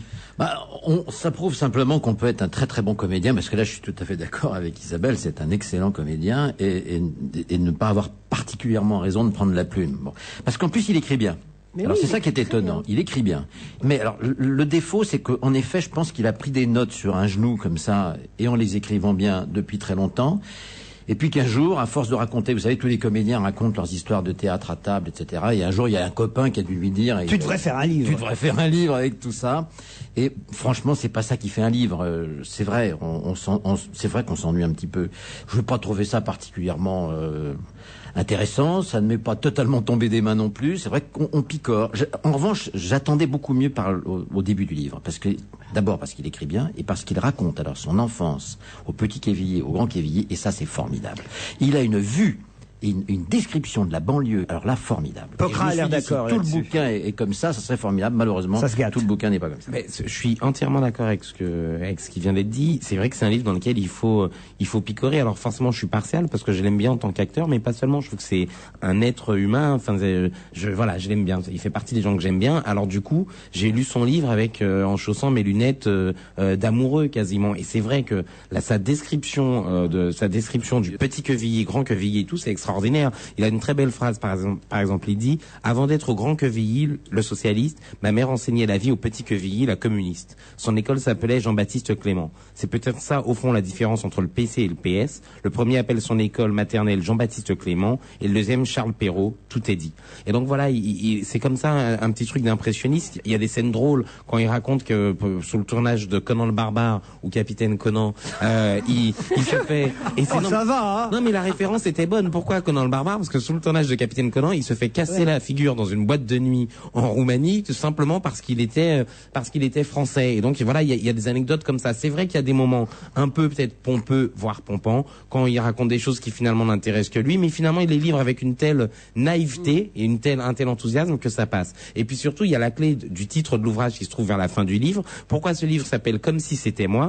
Parce qu'il a une idée assez jolie, qui a été soumise à Jacques Lang. Donc il voulait absolument aller voir Jacques Lang, parce que Toretton est passionné tout au long de ses livres, on le voit, par les questions d'éducation, et comment donner envie aux enfants d'apprendre à l'école. Donc il va voir Jacques Lang et il dit j'avais 2 ou 3 choses à lui soumettre. Erreur fatale, il ne faut jamais aller voir un ministre avec 3 choses à lui dire, ni même 2, mais une seule, si possible, courte et concise. Et il explique qu'il veut rendre obligatoire 1 heure de théâtre, ou plus exactement 1 heure de prise de parole, parce qu'il croit qu'en redonnant aux enfants le goût de la prise de parole, on leur redonne le goût de la lecture. Et bien Philippe Toretton, il est exactement dans cette anecdote-là. C'est quelqu'un qui a des projets des fois un peu démesurés, un peu utopistes, mais je trouve que cette générosité qu'il y a dans ses projets utopistes se retrouve dans son travail d'acteur et se retrouve un peu dans son livre. Donc même si le livre Sophie t'est tombé des mains, je pense qu'il mérite quand même d'être lu. À l'évêque. Moi j'ai beaucoup aimé. Ça m'a parlé. Ce livre, je me suis reconnu dans pas mal de pages quand il parle du théâtre. Je trouve qu'il a une écriture, vraiment une écriture de comédien, qui était une écriture très très imagée, très tournée vers lui-même, hein, je sais de quoi je parle. Une écriture, oui c'est vrai, il voit tout à travers son filtre et avec un ego quand même démesuré, un ego que dans ce métier, si on l'a pas, on n'a qu'à faire autre chose. Et puis une sorte de cynisme critique envers son métier, envers la société, son enfance, la description de son enfance. Moi j'ai trouvé ça merveilleux. Pour reparler des rocades, il y a des phrases par exemple, et il y en a plein dans le bouquin comme ça. C'est chiant un théâtre pour un maire, une rocade c'est mieux. et je trouve et là tout est dit. Et en parlant de son métier, il y a plein de petites phrases comme ça partout, comme ça qui dit un mec qui est sur scène comme ça, il dit un rire absent au rendez-vous peut nous entraîner vers le volontarisme ou crisper les vexés, et le spectacle idéal s'éloigne doucement comme une barque détachée. Ça m'a parlé parce que je l'ai vécu. Et c'est expliqué d'une façon, je trouve, assez simple, mais je trouve qu'il écrit très bien. Allez, ça s'appelle Comme si c'était moi, c'est signé Philippe Toretton au Seuil. On voit bien que le livre, en tout cas, ne laisse pas indifférent. Certains ont détesté ça, d'autres ont adoré. À vous de faire votre choix, c'est au Seuil, c'est signé Toretton. On se retrouve dans un instant pour parler encore culture, mesdames et messieurs, avec l'exposition Rubens qui a lieu à Lille en ce moment. Mais avant, écoutons les Scissor Sisters, Laura. Give me some time. I got to give my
Et voilà, vous dites Sophie, mais c'est pas mal, c'est dans la playlist d'Europe 1, ça s'appelle Laura, c'est chanté par les Sisters. Nous avons au téléphone, comme promis, monsieur Arnaud Bréjon de Lavernier. Bonjour monsieur. Bonjour. Vous êtes commissaire général de l'exposition Rubens au Palais des Beaux-Arts à Lille. Ça rentre évidemment dans le cadre de l'année européenne culturelle qui a lieu à Lille, qui a été choisie comme capitale de cette année européenne et culturelle. C'est bien pour Lille, mais c'est bien pour votre exposition aussi. C'est une coïncidence ou ça a été étudié pour, comme aurait dit Fernand Reynaud? Alors que vous avez parlé de Torreton qui est engagé politiquement, alors moi je suis engagé artistiquement. Voilà, j'ai milité pour Rubens, c'était un vieux projet depuis 10 ans, et grâce à Lille 2004, on a eu une manne supplémentaire, et l'exposition a pris beaucoup plus d'envergure. Alors c'est une exposition, il faut le dire, qui dure jusqu'au 14 juin. Donc tous ceux qui sont à Lille et qui peuvent passer par Lille d'ici au 14 juin peuvent aller voir cette exposition Rubens, que j'ai eu la chance moi-même de visiter vendredi dernier. Je tiens à remercier d'ailleurs Carole Mottez et François Dubrul, l'administrateur et l'adjointe de l'administrateur, qui m'ont fait une visite, alors je veux dire très très sympathique, parce que très décontractée, très amusante en même temps, très ludique. Et moi j'aime bien voir les expos de cette façon-là, parce qu'on apprend à la fois des choses, on les retient plus facilement, et c'était très joyeux. Vous les remercierez de ma part. Tout à fait. Sophie est allée aussi. Non, je ne suis pas allée. Pas encore. Mais je connais bien Rubens. J'aime beaucoup Rubens. Et j'ai eu la chance de rencontrer Monsieur Brejon, qui donnait des cours d'histoire de l'art à l'école du Louvre. Et c'était un des cours les plus prisés, car il est habité par son art. Et je crois qu'à l'époque, vous étiez spécialiste de Poussin. Est-ce que je me trompe? Oui, j'ai un peu travaillé sur vous avez bien travaillé sur le Poussin. Italien du XVIIe. Mais Rubens, c'était une passion. Alors parlons un peu de Rubens, parce que moi je dois dire que je suis allé voir cette exposition sans bien connaître. Alors moi je regrette de ne pas avoir été là, mais on va essayer de rattraper ça si vous êtes d'accord. Ah oui. Alors très bien. Avec vous, ça va être passionnant. Alors d'abord, pour ceux qui ne connaissent pas Rubens, peintre fin du XVIe, début XVIIe. Voilà, il domine la scène politique et artistique européenne de 1600 à 1640. Donc c'est pratiquement une génération et demie. Il est un homme incontournable. Alors, il a influencé beaucoup toute l'époque et tous les peintres qui ont suivi. Alors je pense, moi, tout simplement qu'il a influencé l'art européen jusqu'aux impressionnistes exclus. Donc on va peindre comme lui jusque vers 1850. Et c'est Monet, Manet qui vont changer après le cours de la peinture. Alors il est né en Allemagne, voilà. mais a vécu à Anvers, c'est bien ça? Alors il est né en Allemagne en 1577, et surtout ce qui est capital, c'est qu'il va 8 ans en Italie, dans 3 villes, Mantoue, Gênes et Rome. J'étais à Gênes la semaine dernière, parce que Gênes est également capitale européenne de la culture, et célèbre à sa façon Rubens. Et là en Italie, il va apprendre l'alphabet décoratif, la grammaire, l'art italien de la Renaissance, l'Antiquité, la philosophie antique. Il lit Platon et Sénèque dans le texte, et ça va le façonner littéralement jusqu'à sa mort. Alors moi, ce que j'ai préféré dans cette exposition, pardon, ça va peut-être pas vous faire plaisir, mais ce sont les esquisses. Je trouve que c'est très joli et peut-être plus beau pour moi à mes yeux qu'une toile. Alors vous avez tout à fait raison donc d'aimer les esquisses. Ce que j'ai voulu faire dans l'expo de Lille, c'est que pour Rubens, vous avez une dualité. Vous avez premièrement le peintre des tableaux de chevalet, donc des tableaux pour des amateurs, et vous avez deuxièmement le décorateur. Les décors, par nature, sont intransportables. Alors j'ai voulu évoquer les décors par des esquisses. Alors on dit en italien des bozzetti ou des modelli. Le bozzetto, c'est quelque chose de petit, de très nerveux. Il manie le pinceau comme un coup de crayon, ou le modello, c'est une esquisse un peu plus grande et achevée. Et c'était indispensable pour évoquer le décorateur. Sophie est aux anges. Oh non, mais j'ai envie de pleurer quand je vous écoute. Non, mais c'est formidable. Parce que quelqu'un qui possède aussi bien son art, comment ne pas vous suivre, quoi? Moi, j'ai appris tant de choses avec vous. Je vous remercie. Moi, je voudrais vous dire, tout simplement que je suis touché, mais je voudrais vous dire que j'ai donc 35 ans de musée, et c'est ce que j'aurais appris dans les musées. C'est que vous avez l'œuvre d'art, et puis vous avez le spectateur. Et il faut un médiateur entre l'œuvre d'art et le spectateur. Et ça, j'ai eu 15 ans de bonheur à Lille, et c'était mon moment préféré. C'était donc de recevoir des groupes et de leur parler donc du tableau. Le tableau, il ne demande qu'une chose, c'est à vous parler. Alors, il y a aussi le Rubens paysagiste, hein, si j'ose employer alors, on a une chance folle. Ce terme. L'enfant prodigue, qui est une toile superbe. Qui ne bouge jamais. On a un tableau près de la reine d'Angleterre, un paysage avec Saint-Georges. Alors, si vous êtes intime de la reine, vous pourrez le revoir. Ah, vous confondez avec Stéphane Bern, monsieur. Voilà. Mais là, le tableau, il ne circule jamais. Et ce qui est émouvant, c'est qu'il était en France au XVIIe, chez le duc de Richelieu. Alors, vous avez eu beaucoup de prêts, d'ailleurs, des autres musées. Oui, c'est une affaire colossale. Alors, quand vous organisez Rubens, vous devez courtiser les 5 grands dans le monde. C'est Madrid, Vienne, Munich, l'Ermitage et le Louvre. Vous devez leur faire la cour, être un bon avocat, et puis les convaincre de prêter à Lille, qui n'est pas forcément une ville si connu que cela. C'est à Lille, en tout cas, jusqu'au mois de juin, le 14 juin. Ça a commencé le 6 mars dernier. Vous avez du monde? Oui, on a eu 35 000 personnes en 8 jours. Une fois en aucun cas ne la manquer. Elle est merveilleuse, laissez-vous porter. Alors elle est foisonnante, il y a beaucoup de tableaux, beaucoup de dessins, et puis il y a une galerie de tapisseries. J'allais le dire, et même des tapisseries. Vous avez 2 murs de laine, vous ne verrez jamais plus ça dans votre vie, 2 murs de laine de 40 mètres, et c'est toutes les tapisseries de Rubens, c'est de toute beauté, c'est écrasant. Alors des tapisseries d'après Rubens, voilà, évidemment. Il a donné les cartons, c'est lui qui est l'inventeur, elles ont été tissées effectivement d'après les cartons de Rubens. Parfait, écoutez, j'espère qu'on aura donné envie aux auditeurs d'Europe 1 d'aller à Lille, au Palais des Beaux-Arts. Merci beaucoup. Merci.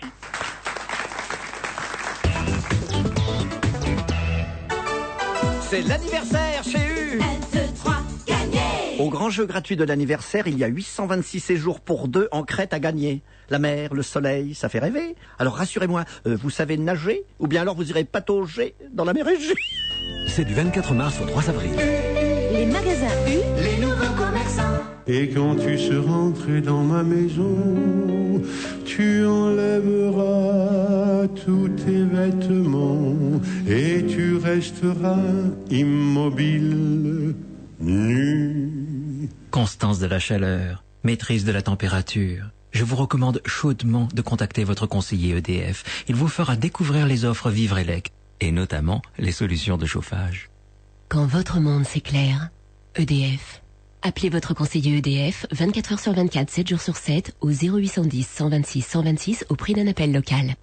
Si on doit avoir un chiffre fétiche, je dirais que c'est facile pour un passionné de rugby d'aimer le 15.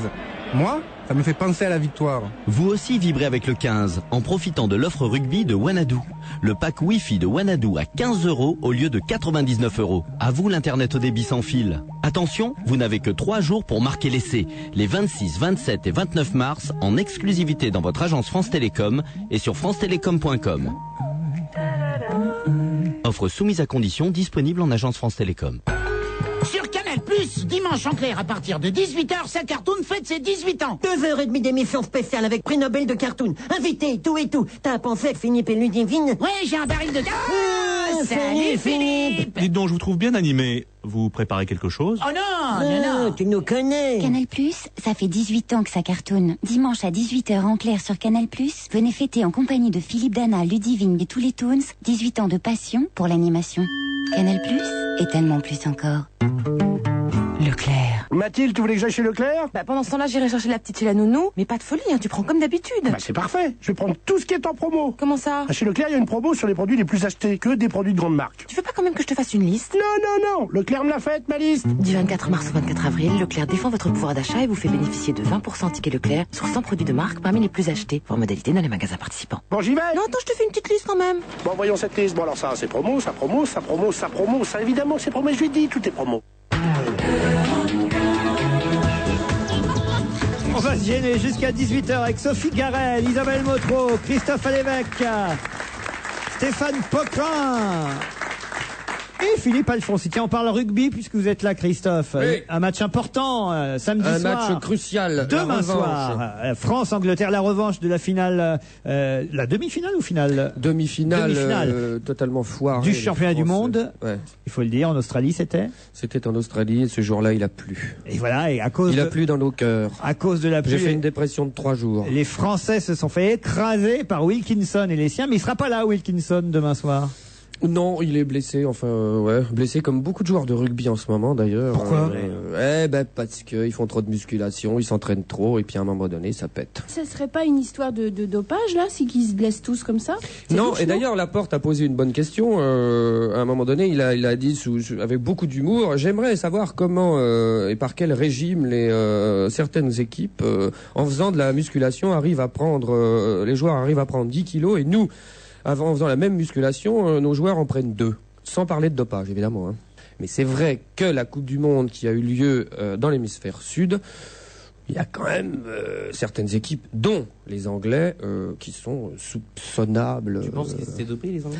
Moi, je pense qu'ils étaient un petit peu chargés. Ouais. Alors justement, puisqu'on parle de dopage, il y a une nouvelle affaire dans le cyclisme. C'est un coureur espagnol qui s'appelle Manzano. Il a 25 ans et il a détaillé dans le quotidien sportif espagnol AS les coulisses du Tour de France et du Tour d'Espagne. Il raconte, par exemple, pour le Tour d'Espagne 2003, on est allé à Valence pour qu'on nous retire du sang dans un cabinet.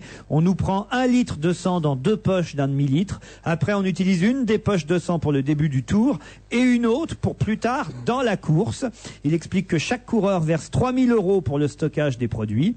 Manzano affirme aussi qu'il a failli mourir lors d'une autotransfusion. Alors, il est poursuivi évidemment par les instances du cyclisme qui lui en veulent de raconter tout ça. Est-ce vrai? Est-ce faux? Sauf qu'il poursuit ses révélations. Ça, c'était hier dans la presse et aujourd'hui, on en trouve encore des supplémentaires parce qu'il s'arrête pas en si bon chemin. Et il poursuit ses révélations. Il dit sur le Tour de France, il y a open bar pour les hormones de croissance et on t'injecte de l'EPO presque tous les jours.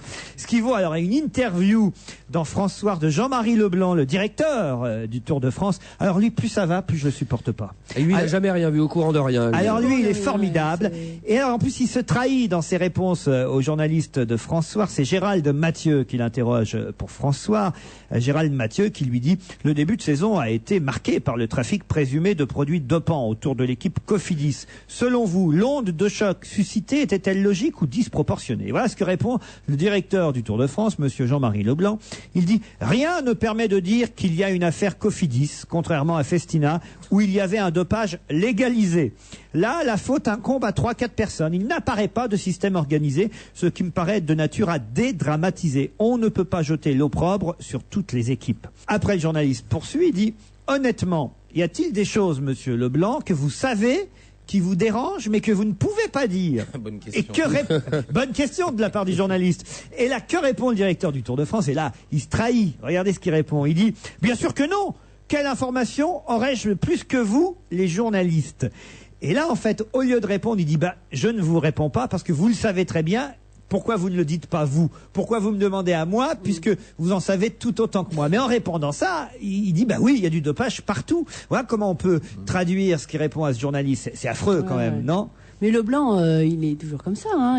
C'est quelqu'un qui a rien vu, qui sait rien, qui est au courant de rien. Il y a deux choses. Un, si les journalistes savent pourquoi ils ne disent pas. Moi, sincèrement, en tant que ça me passionne pas plus que ça le Tour de France. Mais enfin, quand même, s'ils savent des trucs, pourquoi ils les sortent pas? Mais ils le savent parce que la réponse, elle est claire. Quand il dit quelle information ai-je de plus que vous, les journalistes, il y a beaucoup d'ironie dans sa phrase. Évidemment, oui. C'est ferme ta gueule puisque de toute façon, pourquoi tu me poses cette question? Toi, tu es au courant et tu dis rien. C'est ça. Et le deuxième élément que je trouve génial, il me fait penser, vous savez, au dernier, je sais pas, à Andropov ou Tchernenko, vous savez, les derniers tenants de l'URSS. Et puis un jour, il y a un mec qui s'appelait Gorbatchev qui est arrivé. Et dès qu'on commence à fissurer le système, et ben tout explose. Et donc Leblanc, il est dans cette position. S'il commence à reconnaître un tant soit peu la vérité d'un truc, c'est tout le système du dopage et du Tour de France qui s'écroulera. Donc c'est un peu le Tchernenko. Alors il ajoute, c'est quand même comique, c'est irrésistible son interview. Il ferait mieux de se taire, Jean-Marie Leblanc.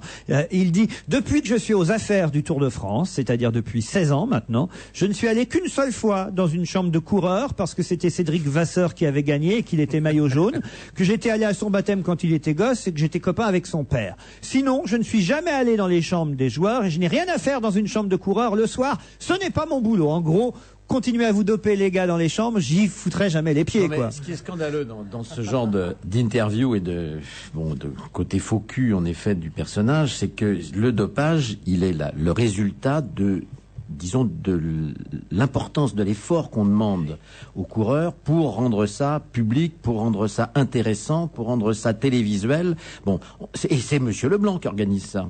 C'est lui qui organise le Tour de France, qui dit telle épreuve, on fera tant de kilomètres, elle passera par tel endroit parce qu'on sait que c'est difficile, parce qu'on sait que ça va être là, ils vont se bagarrer comme des bêtes, etc. Bon, et c'est ça qui fait le spectacle. Et donc les types, pour remplir leur rôle dans le spectacle, sont obligés de se doper. Ils sont obligés de se doper. Donc c'est le système qui est pourri. écrit, et c'est ce qu'on leur demande, c'est le niveau de performance qu'on leur demande. C'est tout. Dernière question du journaliste de François Gérald Mathieu, qui fait vraiment je trouve une très bonne interview, parce qu'il arrive à faire dire finalement des choses que l'autre ne veut pas dire, mais qu'on comprend.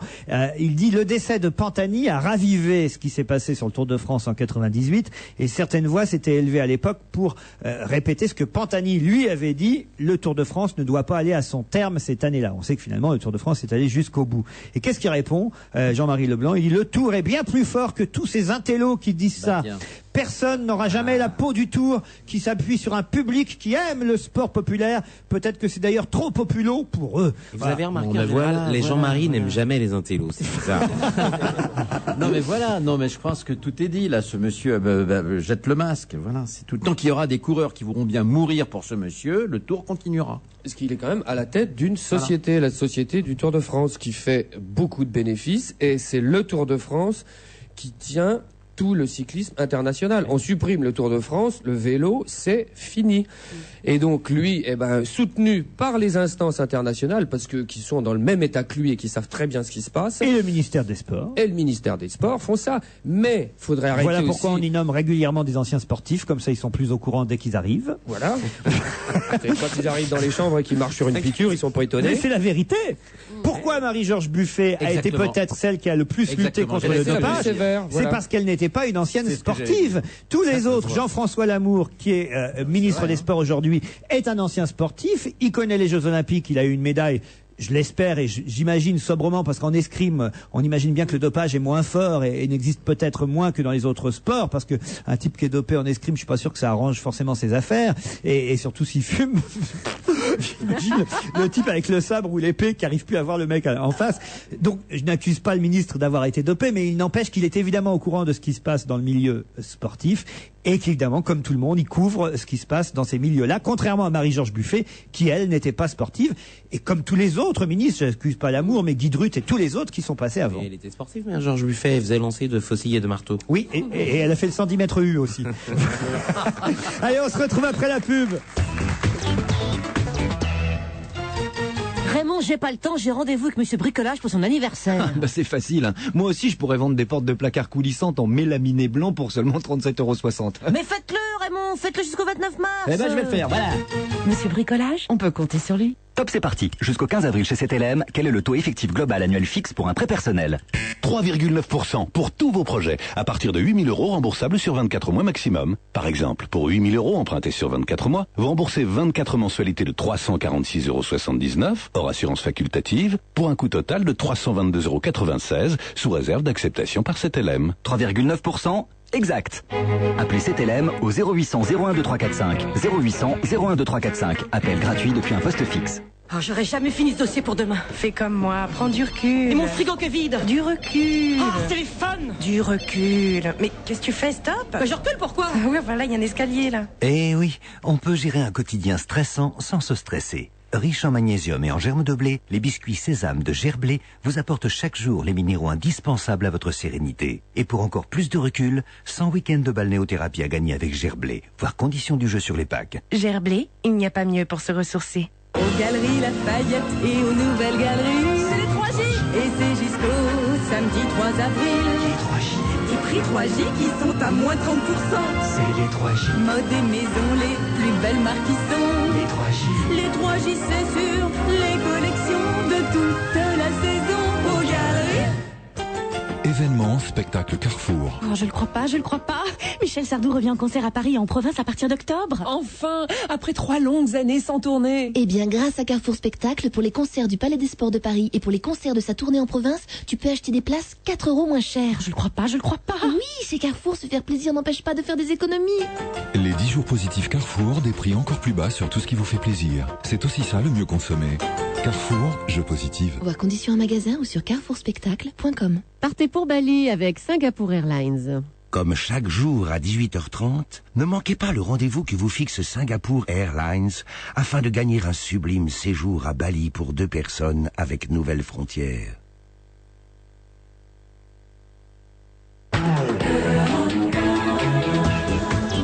On va se gêner jusqu'à 18h avec Alfonsi, Garel, Pocrin, Motro, Alévèque. Et je dois signaler qu'il y aura un enregistrement de l'émission On va se gêner lundi soir, après notre émission en direct. Pour des raisons techniques et de liberté de studio, nous enregistrons une émission lundi soir entre 18h30 et 20h30 ici à Europe 1 rue François 1er. Donc n'hésitez pas à venir lundi soir ou appeler directement Olivier Dèche qui s'occupe de vos réservations au 01 47 23 18 04. Je redonne le numéro 01 47 23 18 04 pour un enregistrement hors horaire habituel, 18h30, 20h30, lundi 29 mars, soir prochain. Vous voulez revenir sur le dopage 2 secondes Oui, après avoir fait le portrait de ce Tartuffe Leblanc, pour rebondir sur ce que disait Alfonsi tout à l'heure, il faudrait aussi arrêter à un moment donné. Moi, je me mets à la place des coureurs cyclistes, parce que du dopage, il y en a en athlétisme, il y en a en haltérophilie, il y en a moins gros en rugby, il y en a en foot, il y en a à peu près dans tous les sports, et ceux qui trinquent à chaque fois, ceux qui sont la cible, ce sont les coureurs cyclistes, parce que c'est le sport le plus exigeant et le plus difficile. Donc stop. Voilà, il y avait des interviews de coureurs cyclistes à un moment donné, les mecs ont honte de faire leur métier maintenant, parce qu'ils sont coincés entre l'obligation de le faire, donc l'obligation d'avoir des résultats, donc l'obligation de se doper, et à chaque fois c'est haro sur le baudet. Il y a quand même une différence. Pardon, je ne veux pas m'attaquer aux cyclistes plus qu'aux autres sportifs, mais un footballeur, s'il est bon, c'est un bon footballeur. Il va se doper pour tenir plus longtemps pendant le match, pendant 90 minutes, mais il n'empêche que vous ne ferez pas d'un mauvais footballeur un Zinedine Zidane. Il faut qu'il ait le talent de Zinedine Zidane. C'est exactement la même chose au vélo. Pas tout à fait. C'est les meilleurs qui gagnent. L'endurance est quand même plus importante que dans les autres sports. Oui, mais il y a aussi il y a un sens tactique. Je ne dis pas qu'il n'y ait pas le sens tactique. Je ne dis pas qu'il n'y ait pas, évidemment, une intelligence du coureur. Il n'empêche que si le coureur tient pas le temps de la course, ça ne marche pas. Tandis que dans le football, il faut quand même... Je croyais ça, Laurent, jusqu'au jour quand j'étais jeune journaliste dans la maison d'en face. On avait un mec qui s'appelait Jean Bobet, qui était le frère de l'autre, et qui régulièrement, le con, organisait des courses avec les gens de la maison. Bon, et un jour, toute la rédaction de RTL a trouvé intelligent d'aller monter sur des vélos. J'étais, comme tout le monde faisait du vélo, bon... Eh ben, ce jour-là, j'ai compris ce que c'était que le professionnalisme. Et j'ai compris ce que c'était qu'un athlète sur un vélo. Parce qu'attendez, alors là, vous vous faites coller sur place, vous avez beau mettre tout ce que vous voulez, vous charger à tout ce que vous voulez, vous passerez pas devant un mec dont c'est le métier, qui est un champion. Non, il y a... Je suis d'accord avec vous, bien sûr, il y a une intelligence, il y a une tactique, il y a des gens plus doués que les autres. Il n'empêche que, justement, cette force et cette endurance est plus importante dans ce sport-là que dans d'autres. Au football, je vous dis, c'est important de jouer pendant 90 minutes, mais c'est plus important de savoir dribbler, de savoir tirer, de savoir tacler. Il y a une technique plus importante que dans n'importe quel autre sport. C'est quand même plus varié. Plus importante, mais si t'es fatigué, je peux dire que ta technique, de toute façon, elle passera pas. Bon, d'accord. Enfin, je préfère le football. Alors, Stéphane Coquelin, vous avez en main un DVD, Nos meilleures années, un DVD qui vient de sortir. C'est notre petit chroniqueur DVD, Stéphane Coquelin, de temps en temps, comme ça, il nous conseille d'acheter quelque chose qu'on peut regarder chez soi tranquillement. Et celui-ci, vraiment, je conseille de l'acheter. C'est le DVD d'un film qui s'appelle Nos meilleures années, film italien qui est actuellement encore en salle, qui a une vie un peu bizarre d'ailleurs, parce qu'il a à la fois bien marché, en même temps comme il était sorti pendant l'été, il a fait plus de 200 000 entrées, je crois. Le bouche à oreille qui fonctionne. Le bouche à oreille fonctionne. Donc moi je le dis, allez le voir encore en salle. Pour ceux qui ne peuvent pas aller le voir en salle ou ne veulent pas ou préfèrent le voir tranquillement chez eux sans risquer de croiser des gens comme Monique Pantel ou Isabelle Motro en salle, eh bien donc acheter le DVD. Pourquoi il faut acheter ce DVD? Parce qu'actuellement il y a tout un débat, notamment il y a eu un débat au moment de l'affaire Battisti, vous savez, sur les années de plomb italiennes, sur la sortie du terrorisme, sur tout ça. Eh bien ce film parle précisément de ça, pas uniquement de ça, c'est une espèce de chronique extraordinaire qui part des années 60 jusqu'à 2003 et qui, à travers le portrait d'une famille italienne, raconte l'histoire de l'Italie contemporaine. Et c'est bien sûr la petite histoire et la grande histoire se mêlent. On revoit des scènes de grands matchs de foot. On vous reparle de la lutte contre la mafia. On voit aussi, j'y reviens, dans les années 70, finalement l'engagement d'une génération entière dans le gauchisme en Italie. Là, j'en fais une présentation très politique, mais ce qui est intéressant, c'est que artistiquement, c'est beau, c'est bien réalisé, c'est bien joué, c'est absolument passionnant. Ça dure, donc il y a 3 DVD parce que ça dure 6 heures. Et pourquoi ça Ah dure oui, quand 6 même. heures et je pense que c'est une vraie leçon pour la télé française, parce qu'à l'origine, ce film pour le cinéma était un film bien évidemment pour la télévision, et on rêverait de voir à la télé française des films ou des téléfilms aussi beaux sur l'histoire contemporaine. Je rappelle le titre, Nos meilleures années. Il y a marqué sur la jaquette du DVD un film inoubliable. C'est un film de Marco Tullio Giordana. Mon accent italien est moins bon que l'accent anglais de Laurent Ruquier, donc je m'arrête là, mais vraiment, courez l'acheter. Vous l'aviez vu, hein, Sophie? Non, je vais le voir demain, justement. Ah demain oui et dimanche, parce que ça vous, passe en 2 Isabelle fois. Oui, je l'ai vu et je suis tout à fait d'accord avec Stéphane. Je ne peux pas mieux dire que lui. Tu devrais faire critique de cinéma, toi. Le destin d'une famille Enfin, italienne bon. des années 60 à nos Il y a une jours. place à prendre sur France 2. Oui. Non, il est un petit peu trop critique. pour Nos ça. meilleures années, c'est chez TF1 Vidéo quand même. Hein, Tout à voyez. fait. Chez TF1 Vidéo, Nos meilleures années, un DVD qu'on vous conseille. Quoi d'autre en magasin? Ah, un mot sur le patineur. Tiens, on va le féliciter, notre Français, là, Brian Joubert. Il a fini 2e. Et alors, je comprends pas. Brian Joubert. Bah, Brian, c'est pas très, voilà. Comment vous voulez que je le prononce, Mais on pourrait Brian? l'appeler Brillant Joubert. Brillant Joubert. C'est sa prestation. Oui, puis alors c'est salaud parce que le Russe il s'est cassé la gueule et il est quand même. Mais il était gracieux. Hein. Il a était terminé gracieux, premier. le Russe, hein. Ah ouais. Ah oui, Plouchenko là. Ah oui. Il avait un visage impassible d'une fois d'or. Oui, mais il a chuté. Il doit pas terminer premier s'il a C'est pas chuté. éliminatoire de tomber? Non, plus maintenant.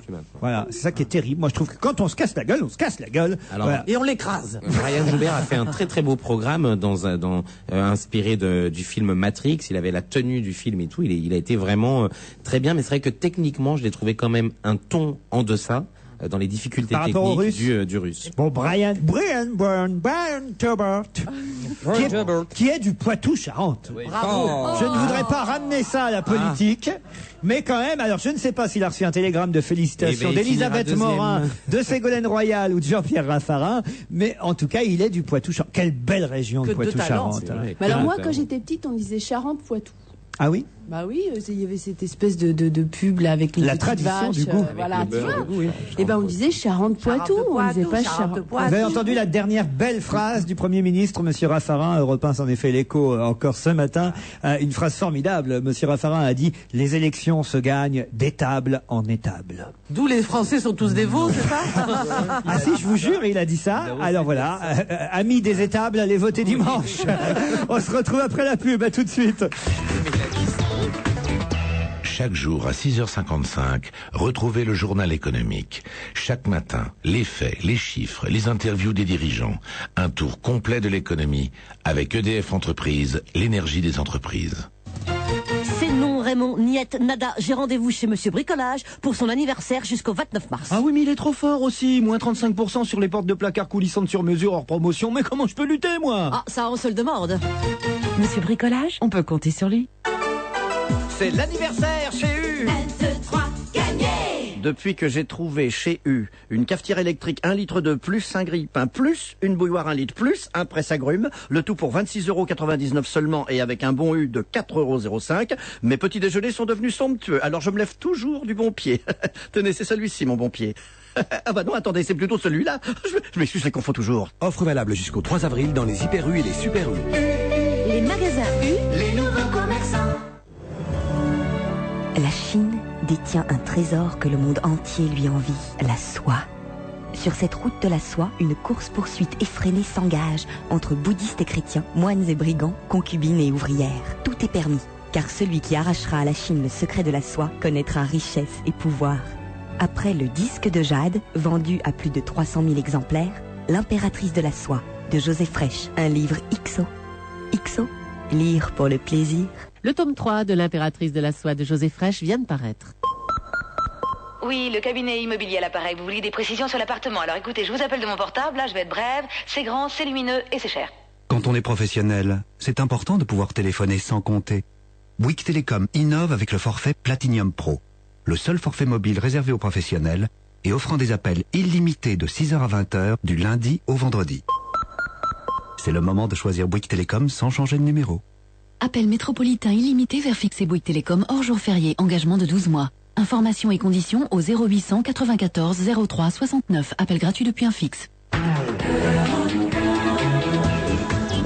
On va se gêner jusqu'à 18h, les 10 dernières minutes avec Isabelle Motro, Sophie Garel, Philippe Alfonsi, Christophe Alévèque. Stéphane Pocrin et au téléphone évidemment comme tous les vendredis Monique Pantel. Bonsoir Monique. Bonsoir. Comment ça va? Eh ben ça va.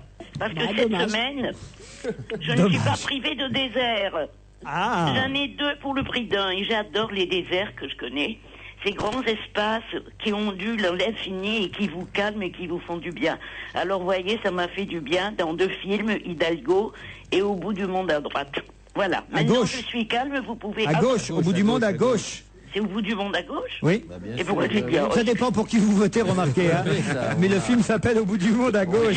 Moi, en plus, je voulais en dire du bien. Alors voilà, commençons par ce film. En plus, on a un copain dans ce film, c'est Jean Benguigui. Alors, c'est vrai que le film reçoit de bonnes critiques. Moi, je ne l'ai pas vu encore. Eh bien, c'est un film de Avi Necher. C'est joli, c'est un joli film sur les débuts difficiles des colons qui viennent de partout, des nouveaux colons israéliens qui viennent de pays aussi différents que le Maroc ou les Indes et qu'on implante dans le désert et dans les années 60. Ils sont là pour essayer de vivre mieux.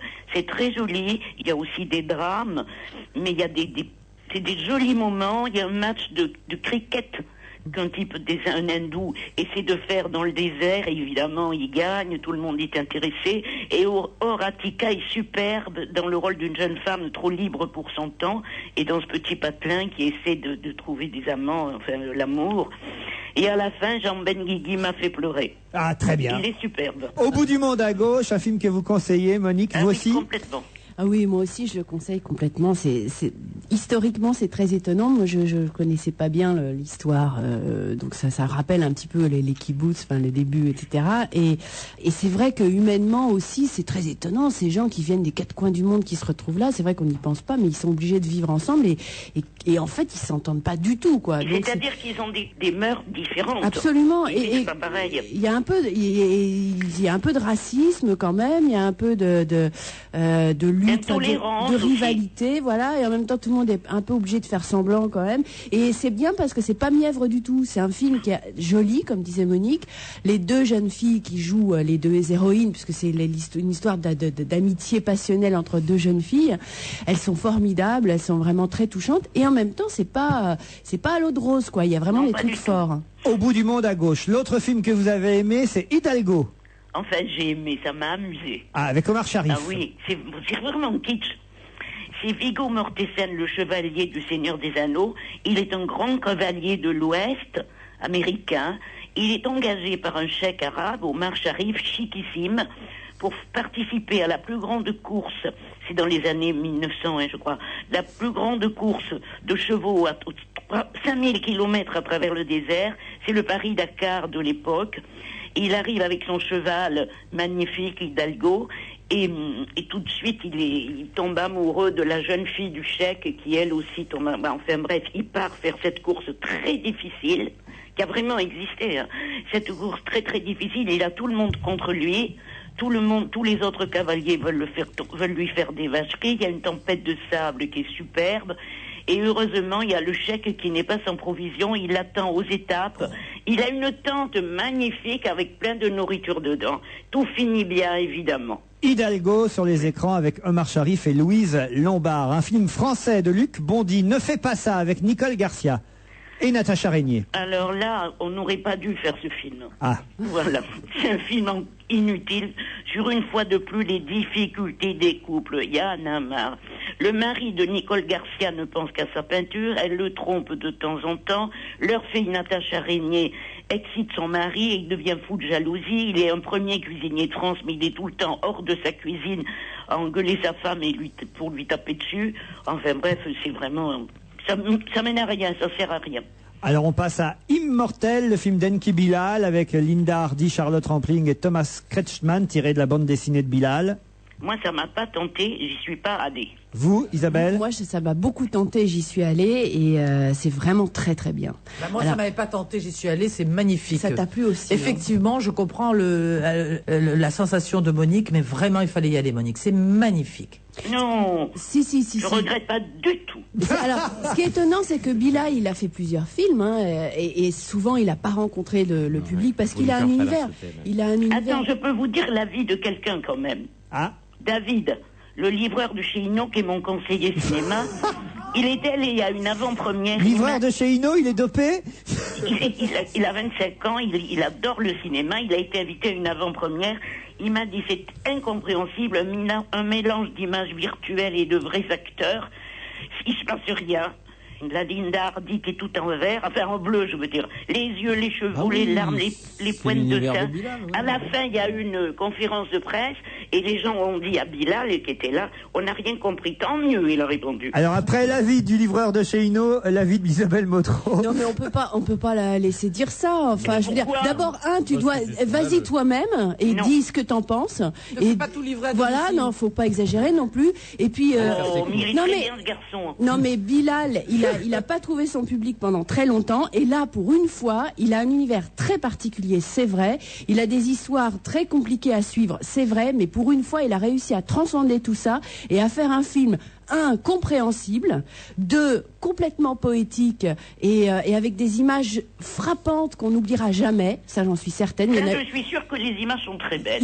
Voilà, c'est extraordinaire. Alors le mélange justement 3D, virtuel et vrai comédienne en l'occurrence parce qu'on pense surtout à Charlotte Rampling, c'est très étonnant. Alors effectivement, bon, moi j'aime moins les personnages qui sont complètement dessinés, mais peu importe.